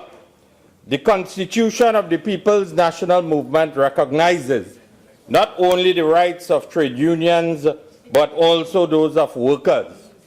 We have a long and proud history of collaboration with the labor movement, coupled with active participation of trade union leaders representing the interest in the parliament and state enterprises. And also, under a number of bullet points, encouraging, the PNM is committed to encouraging proper industrial relations practices and effective democratic trade unions. And additionally, Madam Speaker, they indicated on page 68 that on a bullet point, timely settlement of all outstanding public sector wage and salary negotiations. Their commitment has been indeed one of deception to the workers of Trinidad and Tobago and the entire trade union movement. The hard and clear facts in this matter, the simple truth is that the workers of PETROTRIN and the Oilfield Workers Trade Union have been betrayed. You cannot trust the People's National Movement. And that is the hard and clear facts which is being played out and which the President General of the OWTU is learning today, based on the joint memorandum of understanding which was signed by the People's National Movement and the Joint Trade Union Movement prior to the general elections of 2015. Madam Speaker, we have seen a number of headlines over the last week, and they have read, gas boss in Osho, 72 hours to strike, brace for strike, show some blasted respect, and also gas stations and motorists worried. And again, we have to understand that, Madam Speaker, this situation must be squarely laid squarely on the incompetence of the Prime Minister and his senior cabinet ministers, namely the Minister of Finance, and namely the Minister in the office of the Prime Minister, who has no track record in the field of industrial relations. Madam Speaker. Members, I would like to hear the contribution from Couva. Members, I would like to hear the contribution for the member of Couva South. Please continue. Madam Speaker, the Minister in the Office of the Prime Minister will attempt to hide his incompetence in industrial relations by attempting to shout across the floor. If you want to get a lesson in industrial relations, listen attentively this afternoon. Listen attentively.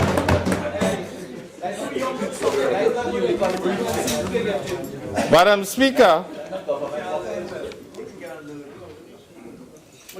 we have arrived at this particular crisis because of the lack of political will. The matters that are before PETROTRIN and which is now at the Ministry of Labour didn't arrive there overnight. It didn't arrive there overnight because you all, for the last 16 months, simply failed to display the political will, whether it was to pull the matter out of the industrial court and engage in conciliation, which is allowed under the Industrial Relations Act. You did nothing because you went in bed with the oilfield workers trade union, and now someone is attempting to climb out of the bed based on the relationship that existed prior to the 7th of September. And Madam Speaker, you focus on housing because you may have to get a lesson in stooping this in 2017, Madam Speaker. But the importance of this and the fact that it has collapsed has its genesis really on the direct political interference of the government of Trinidad and Tobago and its cabinet ministers in the entire collective bargaining process. We cannot trust this government because it is in the DNA of the PNM to undermine the collective bargaining process. And when the Minister of Finance mounted the platform,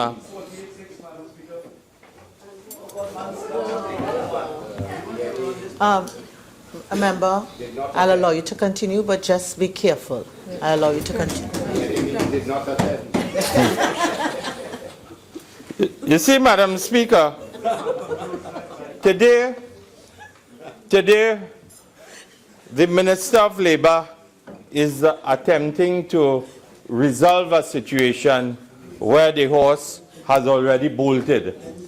And I want you to appreciate that what is happening at the level of industrial relations in this particular administration is characteristic of the PNM's behavior when they are in political office. You see the Minister of Finance who adopted the position of 000 at the IMF meeting at the Hyatt Hotel was, for me, based on my knowledge of the industrial relations system, is one of a deliberate one which is being properly choreographed and orchestrated at the level of the Cabinet of Trinidad and Tobago. And you just have to go back in history and recollect that when the government of Prime Minister Patrick Manning was in power, at a time when energy prices, oil was fetching $147 per barrel of oil, and natural gas was at $9 US per MMBTU, and they had the wherewithal to settle a number of negotiations. The offer was 000 at that time, and it is now 000 in 2017, and it was left to the government of Prime Minister Kamla Persad-Bissessar to settle 135 negotiations in Trinidad and Tobago. We must never forget the political history and the collective bargaining history in Trinidad and Tobago. And I want to quote now directly from the budget statement of the Minister of Finance. And you preoccupy yourself with running the country because you have displayed no leadership over the last 16 months, and this is why we are in this crisis. This is why we are in crisis today. Not only in the sphere of industrial relations and collective bargaining, but national security, crime, health, education in every sector of this country and the economy because of your incompetence, Prime Minister. And I want to quote directly from the budget presentation of the Minister of Finance and the bold headline under the heading PETROTRIN. Madam Speaker, an important aspect of the strategy to enhance the contribution of the energy sector is strengthening the operations of PETROTRIN, our state-owned energy company. Madam Speaker, PETROTRIN is a strategic economic and security investment as it meets 100% of our liquid energy energy needs. It is an integrated company as it operates the country's only refinery at PETROTRIN, which is partly supplied from its own production, land and marine fields located in the southeast region of the country. It employs 5,000 citizens.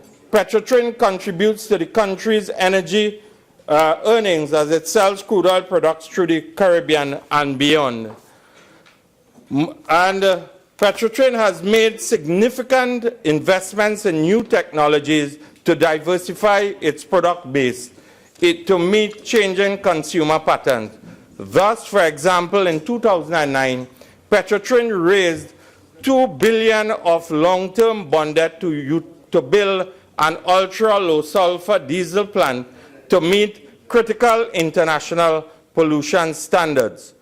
And completion of the plant has been delayed for several reasons, and additional investment is needed for its completion. However, an extensive multi-year upgrade of the refinery gas optimization project commissioned in 2015 has already been contributed an estimated $500 million in additional revenue. What they will not tell you, Madam Speaker, is that the board of the then executive chairman of PETROTRIN, Malcolm Jones, that took this decision that has PETROTRIN in this dire financial position. And what they will not tell you is in this, and I will continue to quote, in this regard, PETROTRIN faces the critical need to reduce operating expenditure by $500 million over the next years. This will require a reduction in discretionary spending as well as a review of the organizational structure. Madam Speaker, they must come out and tell us what are the plans that they have to deal with this particular not only collective bargaining period, but what are their plans for the future of PETROTRIN? Is privatization on the cards? Is loss of jobs, of thousands of jobs at PETROTRIN?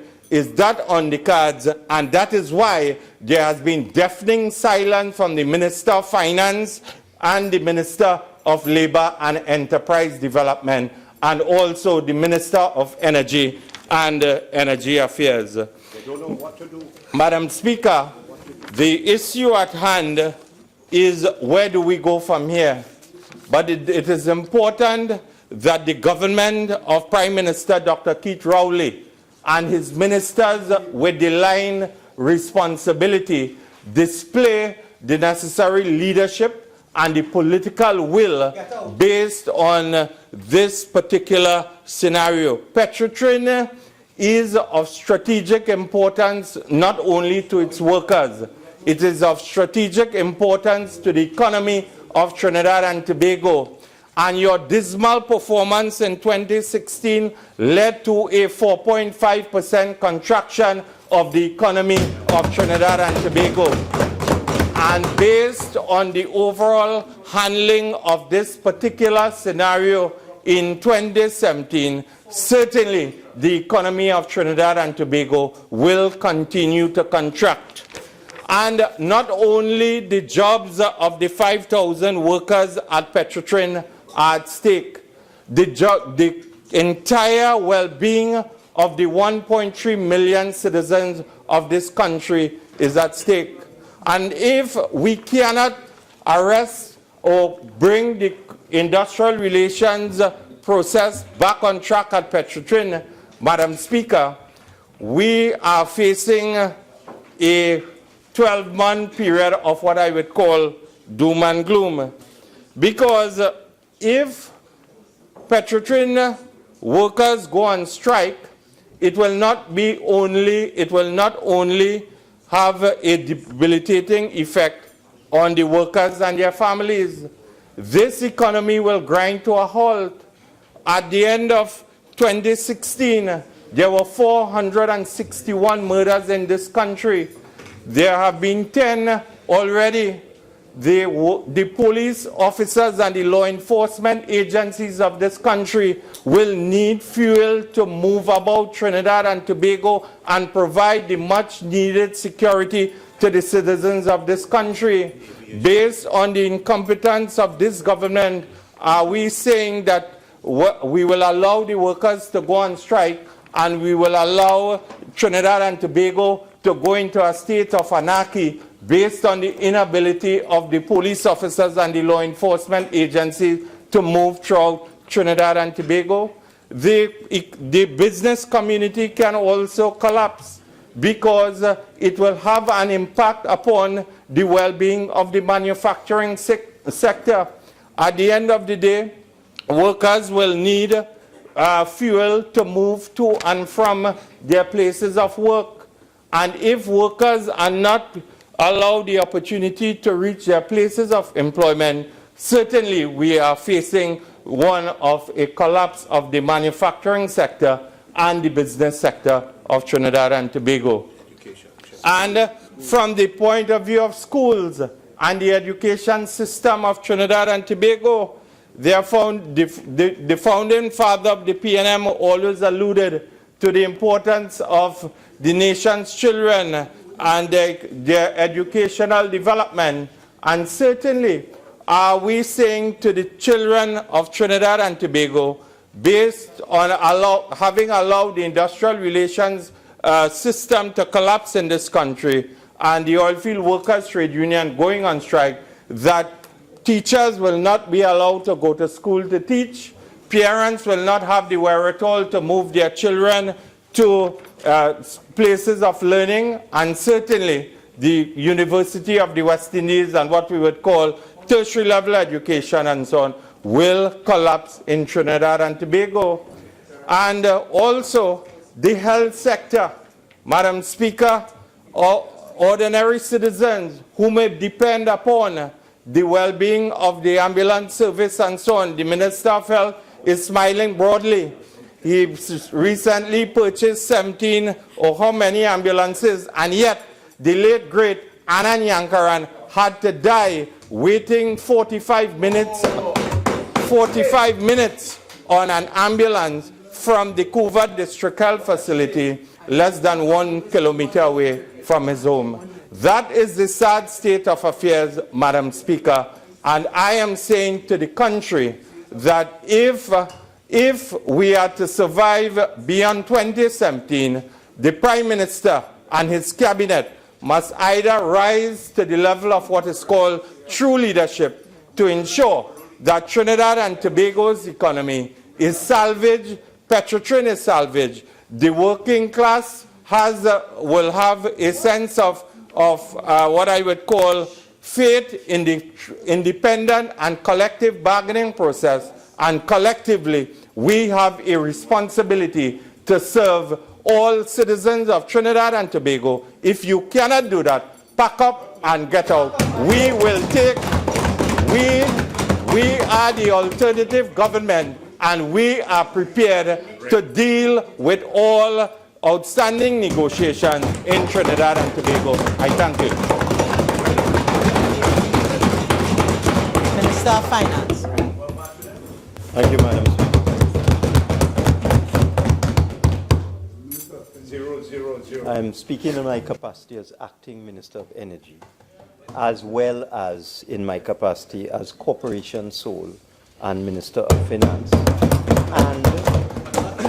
and Chairman of the Human Resource Advisory Committee of the Cabinet, formerly known as the Ministerial Committee for Wage Negotiations, formerly known as the Public Sector Negotiations Committee, which has been in existence in this country since the 1970s.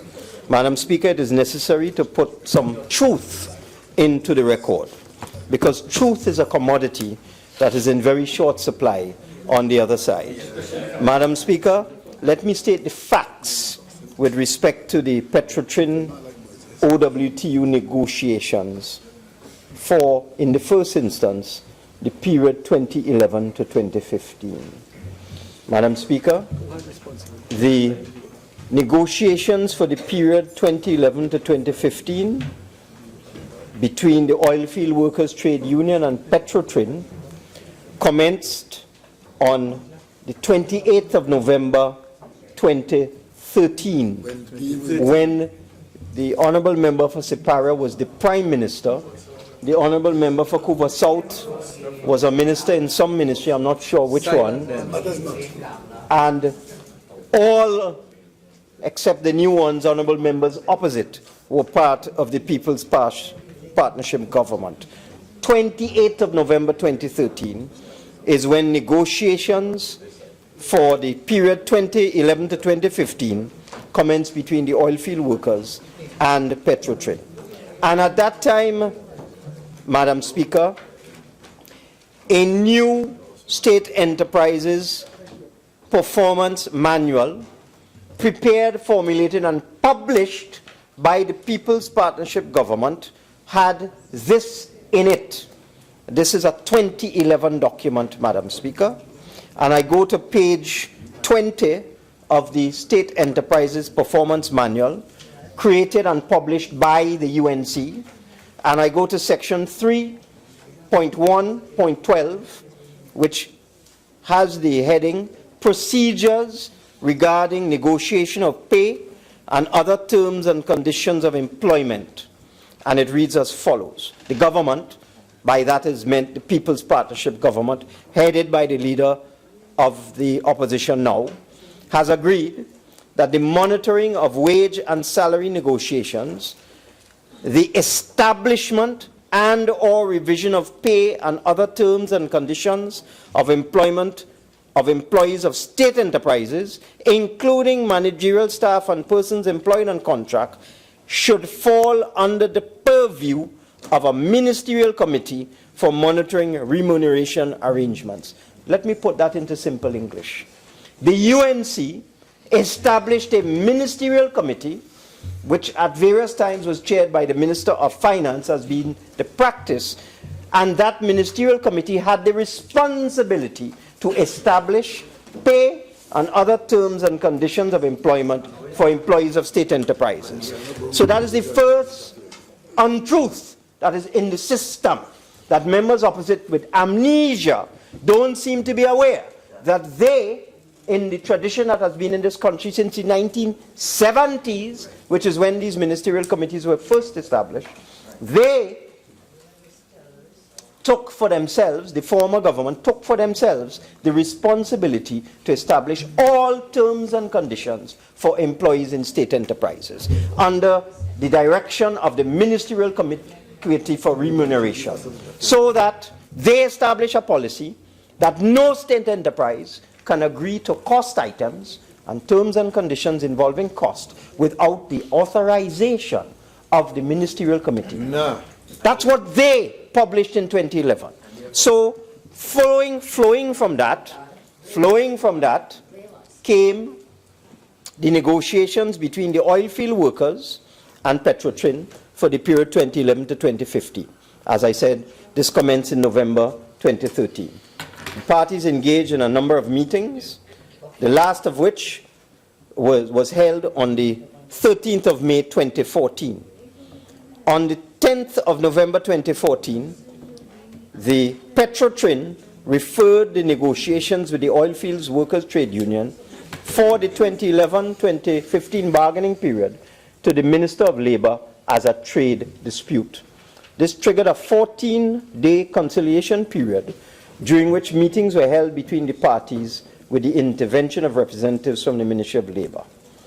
Following the expiry of the 14-day conciliation period on the 24th of November 2014, under the previous administration, a further 7-day period commenced during which either the Oilfield Workers Trade Union or the company could have served strike or lockout notice. The 7-day period, Madam Speaker, there's a constant groan from the other side. I beg your protection, Madam Speaker. Members, the day has gone well so quickly and well so fast, and let's just pay attention and get on with the people's business. Thank you, Madam Speaker. The matter was referred to the Industrial Court by the UNC Minister of Labour on the 5th of December 2014, Errol MacLeod. And you know why the matter was referred to the Industrial Court, Madam Speaker? Because the People's Partnership Government, under the leadership of the member for Siparia, offered the Oilfield Workers Trade Union in 2013 a 0% increase for the period 2011 to 2015. Wow. It was 3 years, 0, 0, 0. They offered 0 for the period 2011 to 2015 to the Oilfield Workers Trade Union. And the talks broke down. The matter was referred to the Industrial Court. And from then, from the 5th of December 2014 to the 7th of September 2015, the Ministerial Committee, a subcommittee of the Cabinet of the member for Siparia, instructed PETROTRIN to stay at 0%, right through past the general election. The original and this is why I say members opposite seem to have a problem with the truth. And this all broke out, this all was caused by the breakup of this fictitious partnership government with the removal of the MSJ from the People's Party. So they threw out the MSJ, or the MSJ came out in disgust, whichever way you want to put it, Madam Speaker. And because the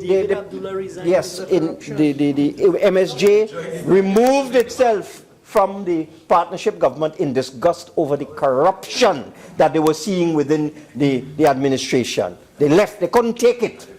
And when the partnership broke up and the labor element of the partnership left them in disgust, they decided to punish the Oilfield Workers Trade Union, because during that period, Madam Speaker, during that period, they settled with the PSA for 14%, they settled with the protective services for 14%, but every single organization that was represented by the Oilfield Workers Trade Union, as punishment for the dissolution of the partnership and the exit of the MSJ and the fight of the MSJ now against the partnership because of corruption, as punishment, Madam Speaker, please. Minister, kindly continue. I have to stop. I don't lose my train of thought. So, Madam Speaker, because the MSJ left in disgust over the corruption of the People's Partnership government, they decided to punish the main element of the MSJ, which was the Oilfield Workers Trade Union. And they decided to settle with PSA, protective services. Madam Speaker, it's like they're not listening to you. The protective services and so on. And the OWTU represented UWI workers, UTT workers, TNTech workers, NP workers, PETROTRIN workers, COSTAT, etc. And in every situation where workers were represented by the Oilfield Workers Trade Union in a state enterprise, as punishment for dissolving the partnership, the government of the member for Siparia decided to offer them 0 and stuck to that until the general election of September 7, 2015. So, Madam Speaker, it is necessary for these facts to be put into the public domain. And as a result, Madam Speaker, the matter went into the industrial court, where it is at this point in time. And it is now before a judge of the industrial court. The head of the court has referred the matter to a judge for conciliation. The parties are in talks, and in fact, I believe they're attending the industrial court today to be before I think it's Justice Aberdeen, to continue conciliation with an attempt to settle or determine the period 2011 to 2015. What has happened here, Madam Speaker? Again, the honourable member for Couva South has a difficulty with the truth. Always. Difficulty with the truth. Always does. The 2011-2015 period referred to the industrial court because the former People's Partnership under the member for Siparia offered them zero and stuck to it all when they had money, when oil was at $100 a barrel, when money was flowing out their ears, money was they're just expending billions and billions of dollars on all sorts of corrupt projects, and they could give 14% to the PSA, and so, Continue. thank you, Madam Speaker. I know they can't take it, they can't take the truth. They can't handle the truth. So, Madam Speaker, oil at $100, and they offer the workers in oil field in PETROTRIN zero. They offer the other workers, or all the unions represented by OWTU, they decided not going to settle them, but they settle everybody else. So, Madam Speaker, they blow billions of dollars, but they could give the other workers 14. They decide to punish them. So it went to the industrial court, where it remained and where it is now, and it is there for conciliation. While it is there, the union, as is its right under the Industrial Relations Act, asked for commencement of negotiations for the current period, the 2015 to 2017, 2018 period, Madam Speaker. And the company, being financially challenged, because I don't know, Madam Speaker, if honourable members opposite read the papers, but the president of PETROTRIN has put into the public domain the very parlous financial condition of PETROTRIN, the very difficult situation that PETROTRIN finds itself in because of the collapse of oil prices and the reduction in oil production.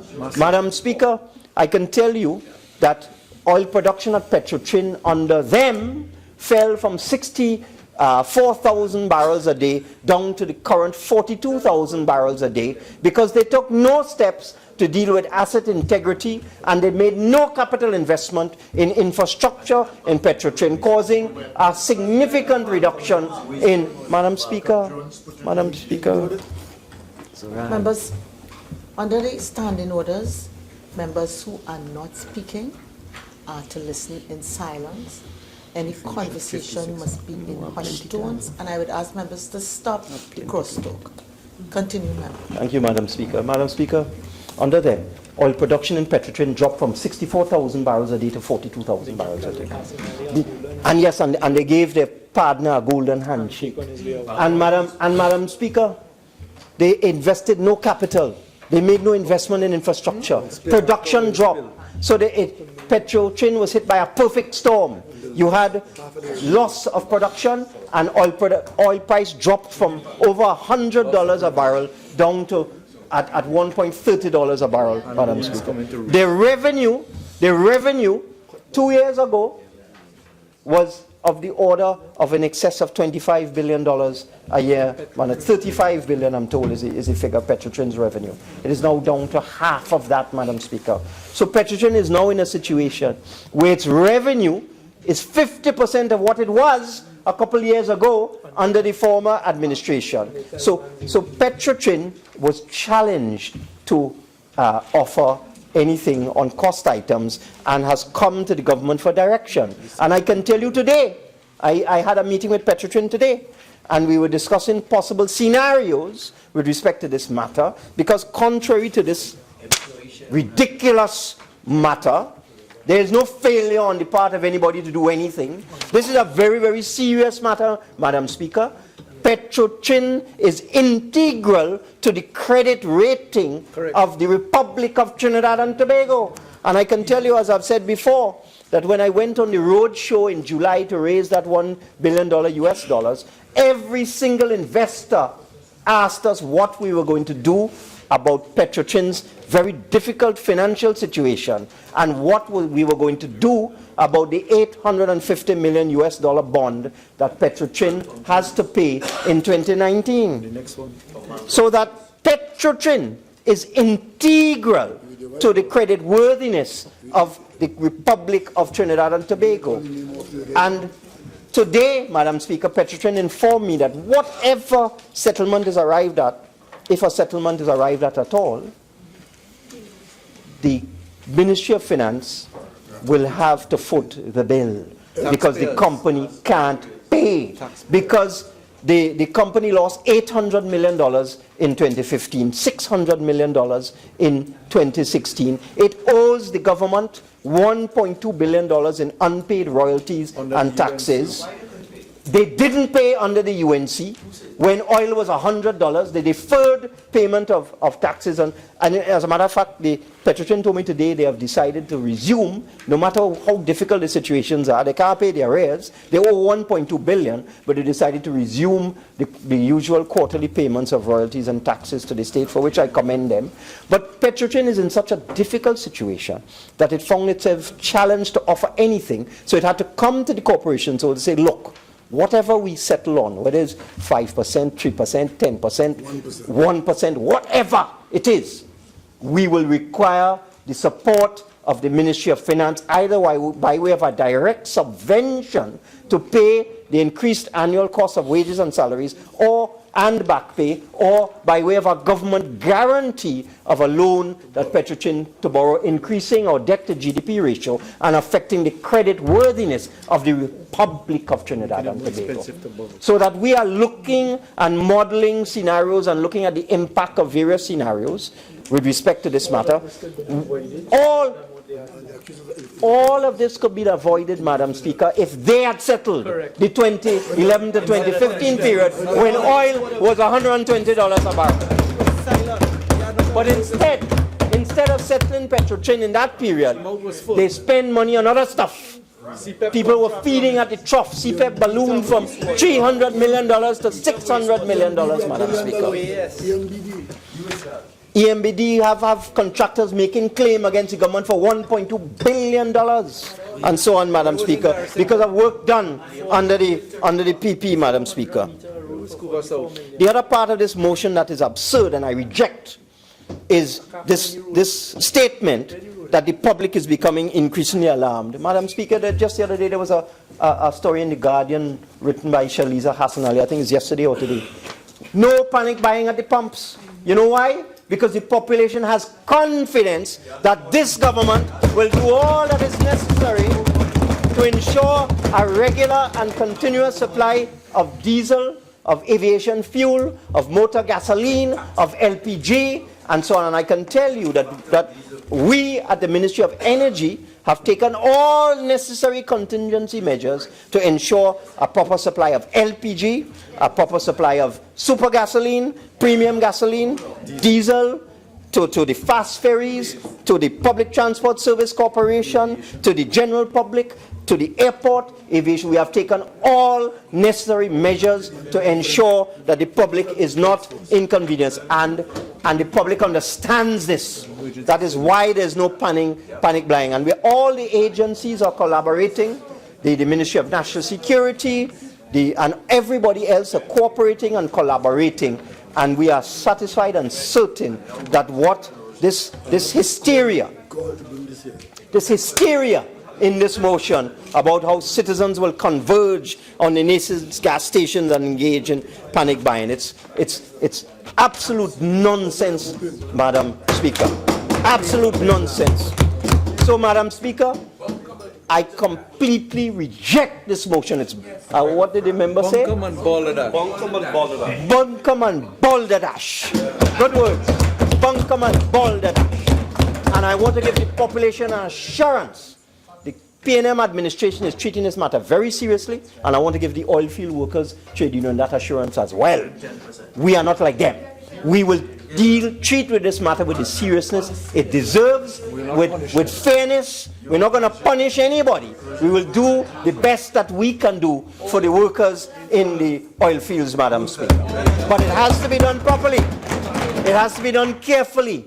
It has to be done in the context, the wider context of where we are as a country and the creditworthiness of the Republic of Trinidad and Tobago. Thank you, Madam Speaker. Member for Oropouche East. Thank you very much, Madam Speaker. Right, Madam Speaker, on this day, I want to begin my few minutes on this matter by saying that the soul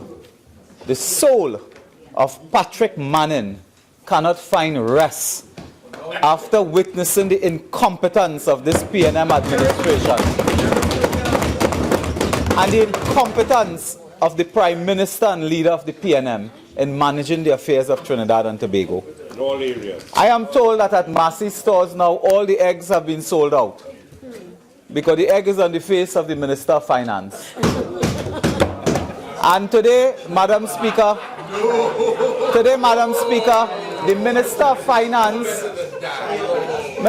in the few minutes I have, they want to distract me. Order. Order. Yes. Member for Superior. Member for Port of Spain South, St. Anne. Port of Spain North, St. Anne's West. Please. Madam Speaker, on a day when the Minister of Finance capitulated and confessed that he wasted 4 months of parliamentary time, he came to the House in response to this motion and gave no assurance to the workers of PETROTRIN. I pray to God that the workers were not listening to him, because he spent his 20 minutes blaming the former People's Partnership for the problem that they face today. But he's following in the footsteps of the Prime Minister, who 2 days ago attempted to write off everything from the board, press reset and say government starting over. Yes. They will start to perform now. As if they have not been in power. He thought it's a drawing board, you could rub off everything and start over. As if the government started last week. So let us assume, but not admit, that what the minister said is correct, and I'm going to say something, but he's wrong. I won't say the word before. He's wrong. So if it is the last People's Partnership administration said nothing for you, MSG and thing, punish them. Why are you punishing them for? Why are you punishing them for? Huh? The workers at the OWTU, the OWTU got into bed with the PNM, and you betrayed them with lies and deceit. You betrayed the workers. And today you blame the UNC and the People's Partnership on a matter that the Prime Minister raised. He ran away as soon as I got up to speak here. He probably went to count roti price somewhere. The Prime Minister 2 days ago, making the point that the Minister of Finance tried to make today, blamed the partnership because the matter of the first collective agreement is at the Industrial Court. Please, you are in office for 16 months. You could have gone to the court because you love them and they love you and they support you to remove the UNC. You could have gone to the court, indicate to the court that we are now meeting and treating with the workers, and we would like to settle the matter one way or another. You don't have to leave the matter in the court. We put the matter in the court. We know that. Everybody know that. Why did you in 16 months, you did nothing so that you cannot settle the first collective agreement? What? Wait, what, Errol McLeod come back to settle that too? It's incompetence. It is incompetence of the highest order. And to blame the People's Partnership today for this crisis that the member for Couva South has raised, it is a height of deceit. It is a height of deceit and deception by this government to blame the last government for your 16-month failure. You can go to the court Monday morning and tell the court that we are now talking to the employer-employee talking, and in 1 week, you can talk to the Minister of Finance and settle the first collective agreement, get it out of the court as a basis for going forward. The president of the OWTU, no friend of mine, the president of the OWTU said that. He said, settle the first agreement quickly and we will wait. But instead, you have this arrogant approach. The Minister of Labour talking about summoning the president of PETROTRIN. She has no power to summon nobody. She could summon nobody. Talking about that is the arrogance that they brought to bear on this matter. And Madam Speaker, the reason PETROTRIN cannot pay, as the minister said, PETROTRIN cannot pay because under Malcolm Jones, $3.5 billion gone on cost overrun. The World GTL project, another $4 billion gone. The corporate headquarters, $200 million gone on a corporate administrative building. The employees of PETROTRIN lost their profit-sharing right when PETROTRIN declared a loss, and that is the reason they cannot pay. It is because you withdraw the Malcolm Jones matter. Thank you.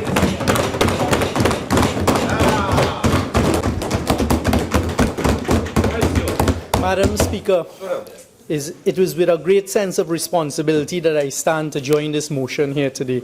And I start by declaring that for 17 years I was one of the advocates for the union OWTU. So I'd like to tell my friend from Couva South that in 17 years of practice at the Industrial Court, I've not seen a single decision with his name next to it, and I invite him to the library at the Industrial Court to take a quick look. Madam Speaker, I would like to start by speaking to the public of Trinidad and Tobago. I would like to start by speaking to the public of Trinidad and Tobago and helping them to understand what it is that is faced here today by Trinidad and Tobago. What is faced here today by Trinidad and Tobago, Madam Speaker, are two completely separate periods. The first period is the period between 2015 and 2018.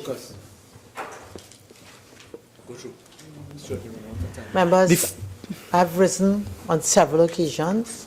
I realize we're just out from the Christmas and festive season. Could we please abide by the standing orders with respect to decorum? I'm not going to stand again. Thank you. Thank you very much, Madam Speaker. The first period, which is actually the period that strike notice has been served for, is the period of 2015 to 2018. So the period that there is a threat of strike action commencing on Monday is for period 2015 to 2018. It is impossible to calculate the cost of that to the taxpayers of Trinidad and Tobago, Madam Speaker, until there has been a decision, one way or the other, between the period 2011 to 2014. The period of 2011 to 2014, as we know, is currently before the Industrial Court at conciliation, before His Honour Albert Aberdeen, a very experienced Industrial Court judge. That matter came up on the last occasion at 1:30 this afternoon. There are conversations and discussions taking place.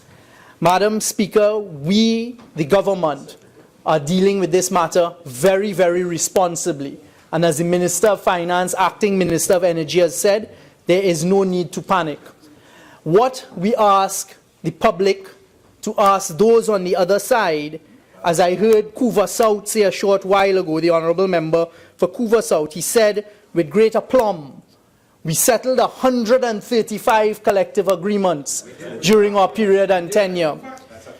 In speaking to the OWTU, and Comrade Roger, as I call him, I am called Comrade Young, you are certainly not called Comrade anything, from my understanding.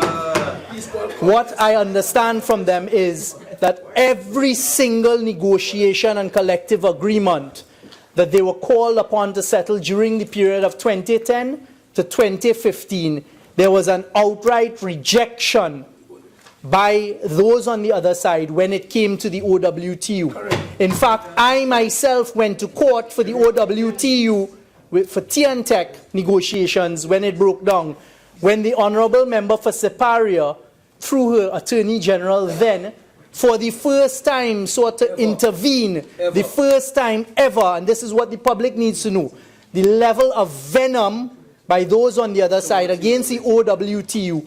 They sent the Attorney General to intervene in proceedings, and I was called upon by the OWTU to protect them against those on the other side and their Attorney General at the time. So we tell the OWTU workers and my comrades today that all is not lost, we understand what it is taking place. And I'd like to put on record as I get ready to close, Madam Speaker, that the 000 that we hear them from the other side shout so often and so frequently, we now understand for the first time in the last 3 weeks, and this country needs to understand, the origin of 000 came from those on the other side when they told OWTU in the period from 2010 to 2015 that they would only offer them 000, whilst offering other unions 14%. So the country is faced today, Madam Speaker, with difficulties due to the behavior by those before. But all is not lost, Madam Speaker, because this government is acting in a proper procedure in accordance with the law and is doing what needs to be done to deal with negotiations that are taking place that begun under 000 of Mr. Spin Doctor for Naparima. And let us hear him spin the 000 now, Madam Speaker. So, Madam Speaker, in closing, we'd like the country to understand that the strike that we're facing potentially on Monday is for a period that is currently for a period of 2015 to 2018. But what needs to be dealt with first, and what was hidden by those on the other side for a period of time, is what happened for 2011 to 2015, and their offer of 000,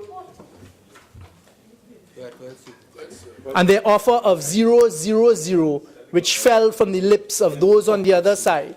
So the hypocrisy that we're facing here today, the smiles and the shenanigans of those from Couva South come down, will not be accepted by the population of Trinidad and Tobago. And Madam Speaker, in closing, Member for Tabak. Thank you, Madam Speaker.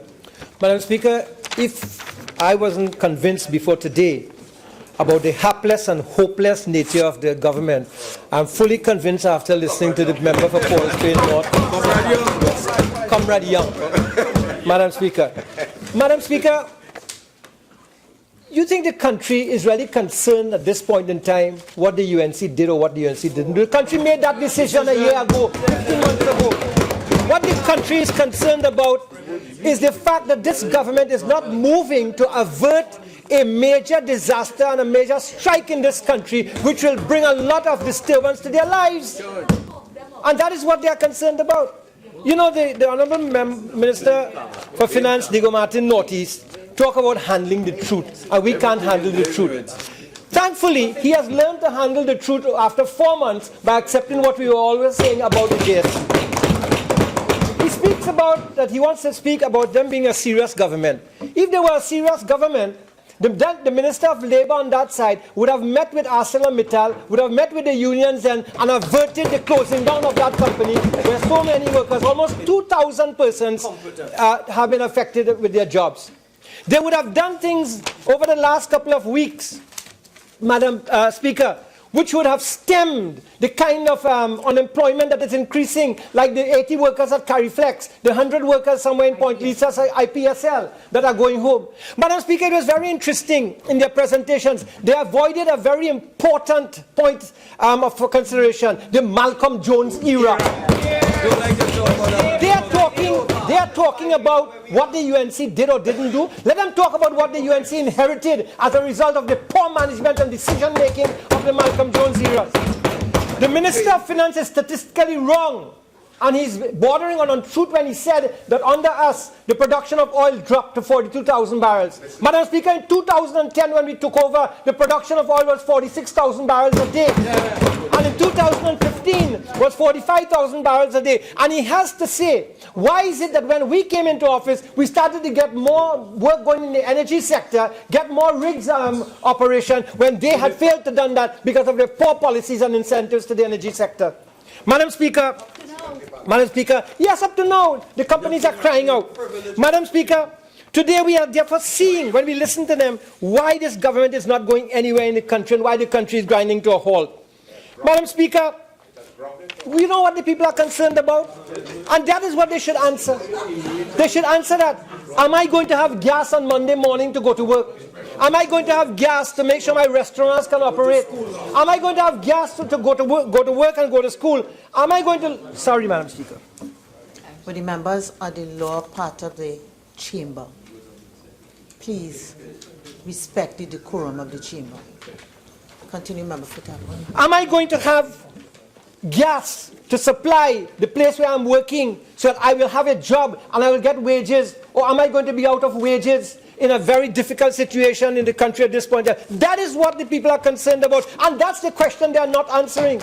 You see, Madam Speaker, the attempt to allay the fears of the country about the ability to handle this matter is something that the country doesn't believe in, because the country has lost faith in this government after 15 months. And therefore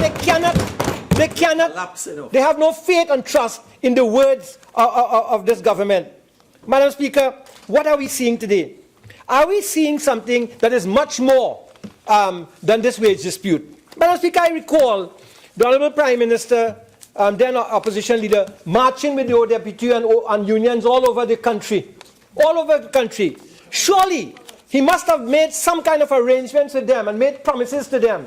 And what we are seeing today is that the PNM, again, has broken their promises to the trade unions, and the trade unions are up in arms. Madam Speaker, I remember they're talking about some memorandum of understanding that they had signed and so. Where has all that gone? The workers of this country have lost faith in that government, and the workers of this country have lost faith in the government.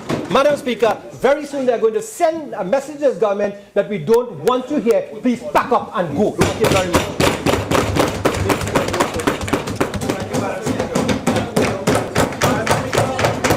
In the very short intervention that is permitted, it is incumbent to put a few facts upon the table. Firstly, the government has given, by statement of the Minister of Finance and by statement of the Prime Minister and by my colleagues as well, the statement of assurance that measures have been put into place to avert any potential for industrial action. It is an irresponsible opposition, meant to be a faithful opposition, which cries panic, doom in this fashion.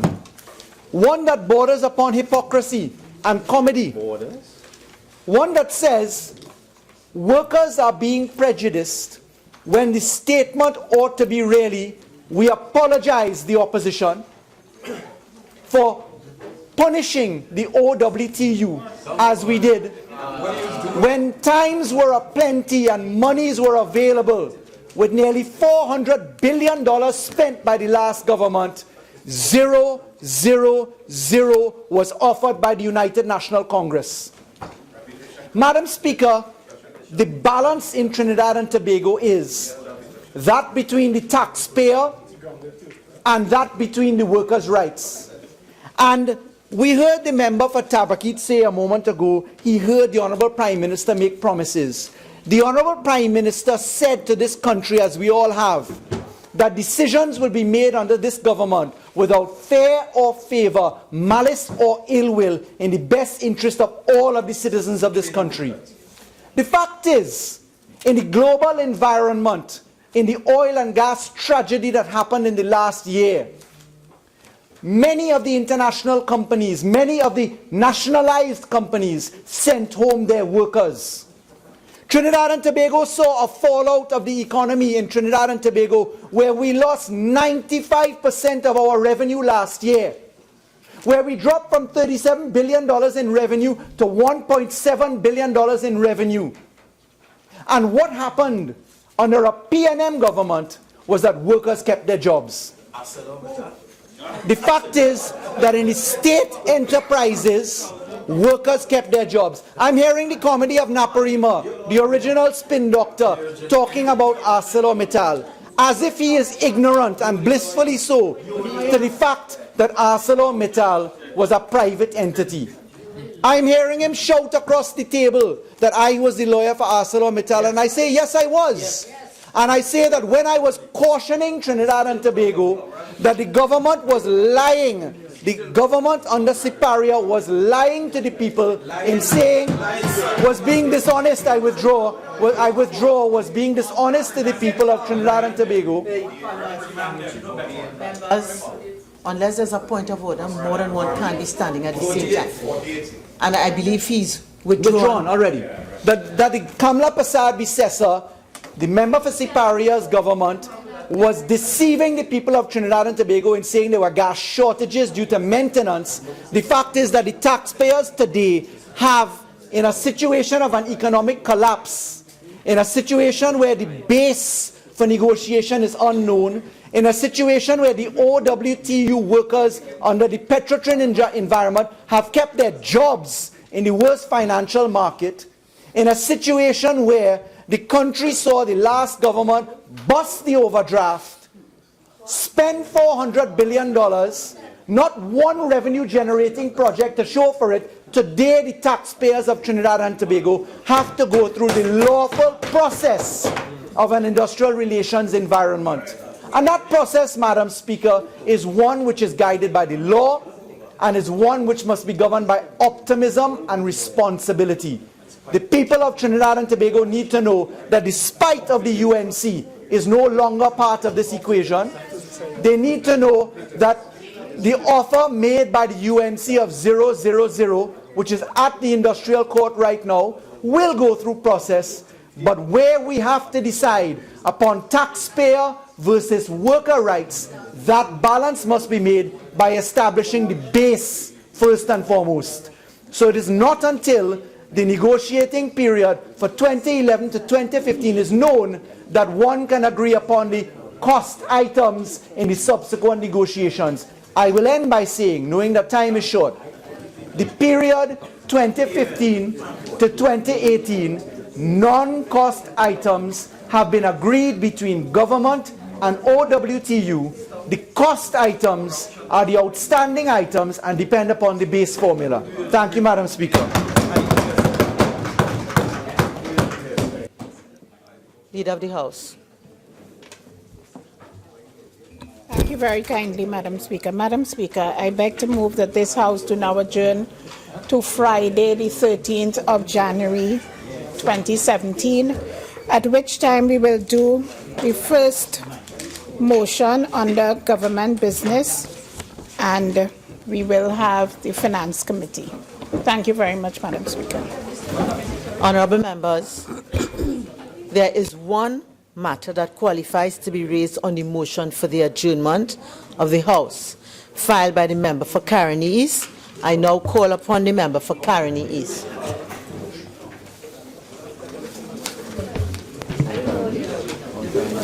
Member for Caroni East. Are you withdrawing the motion? Yes.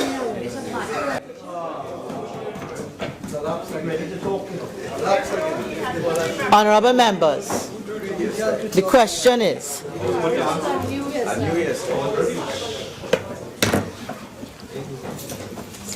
honourable members, the question is,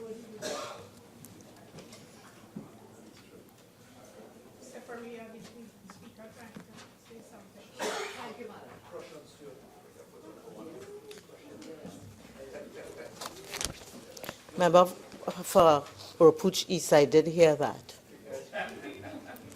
Honourable members, the question is that this House do now adjourn to Friday, the 13th of January, 2017. I believe, Honourable Leader, at 1:30 p.m.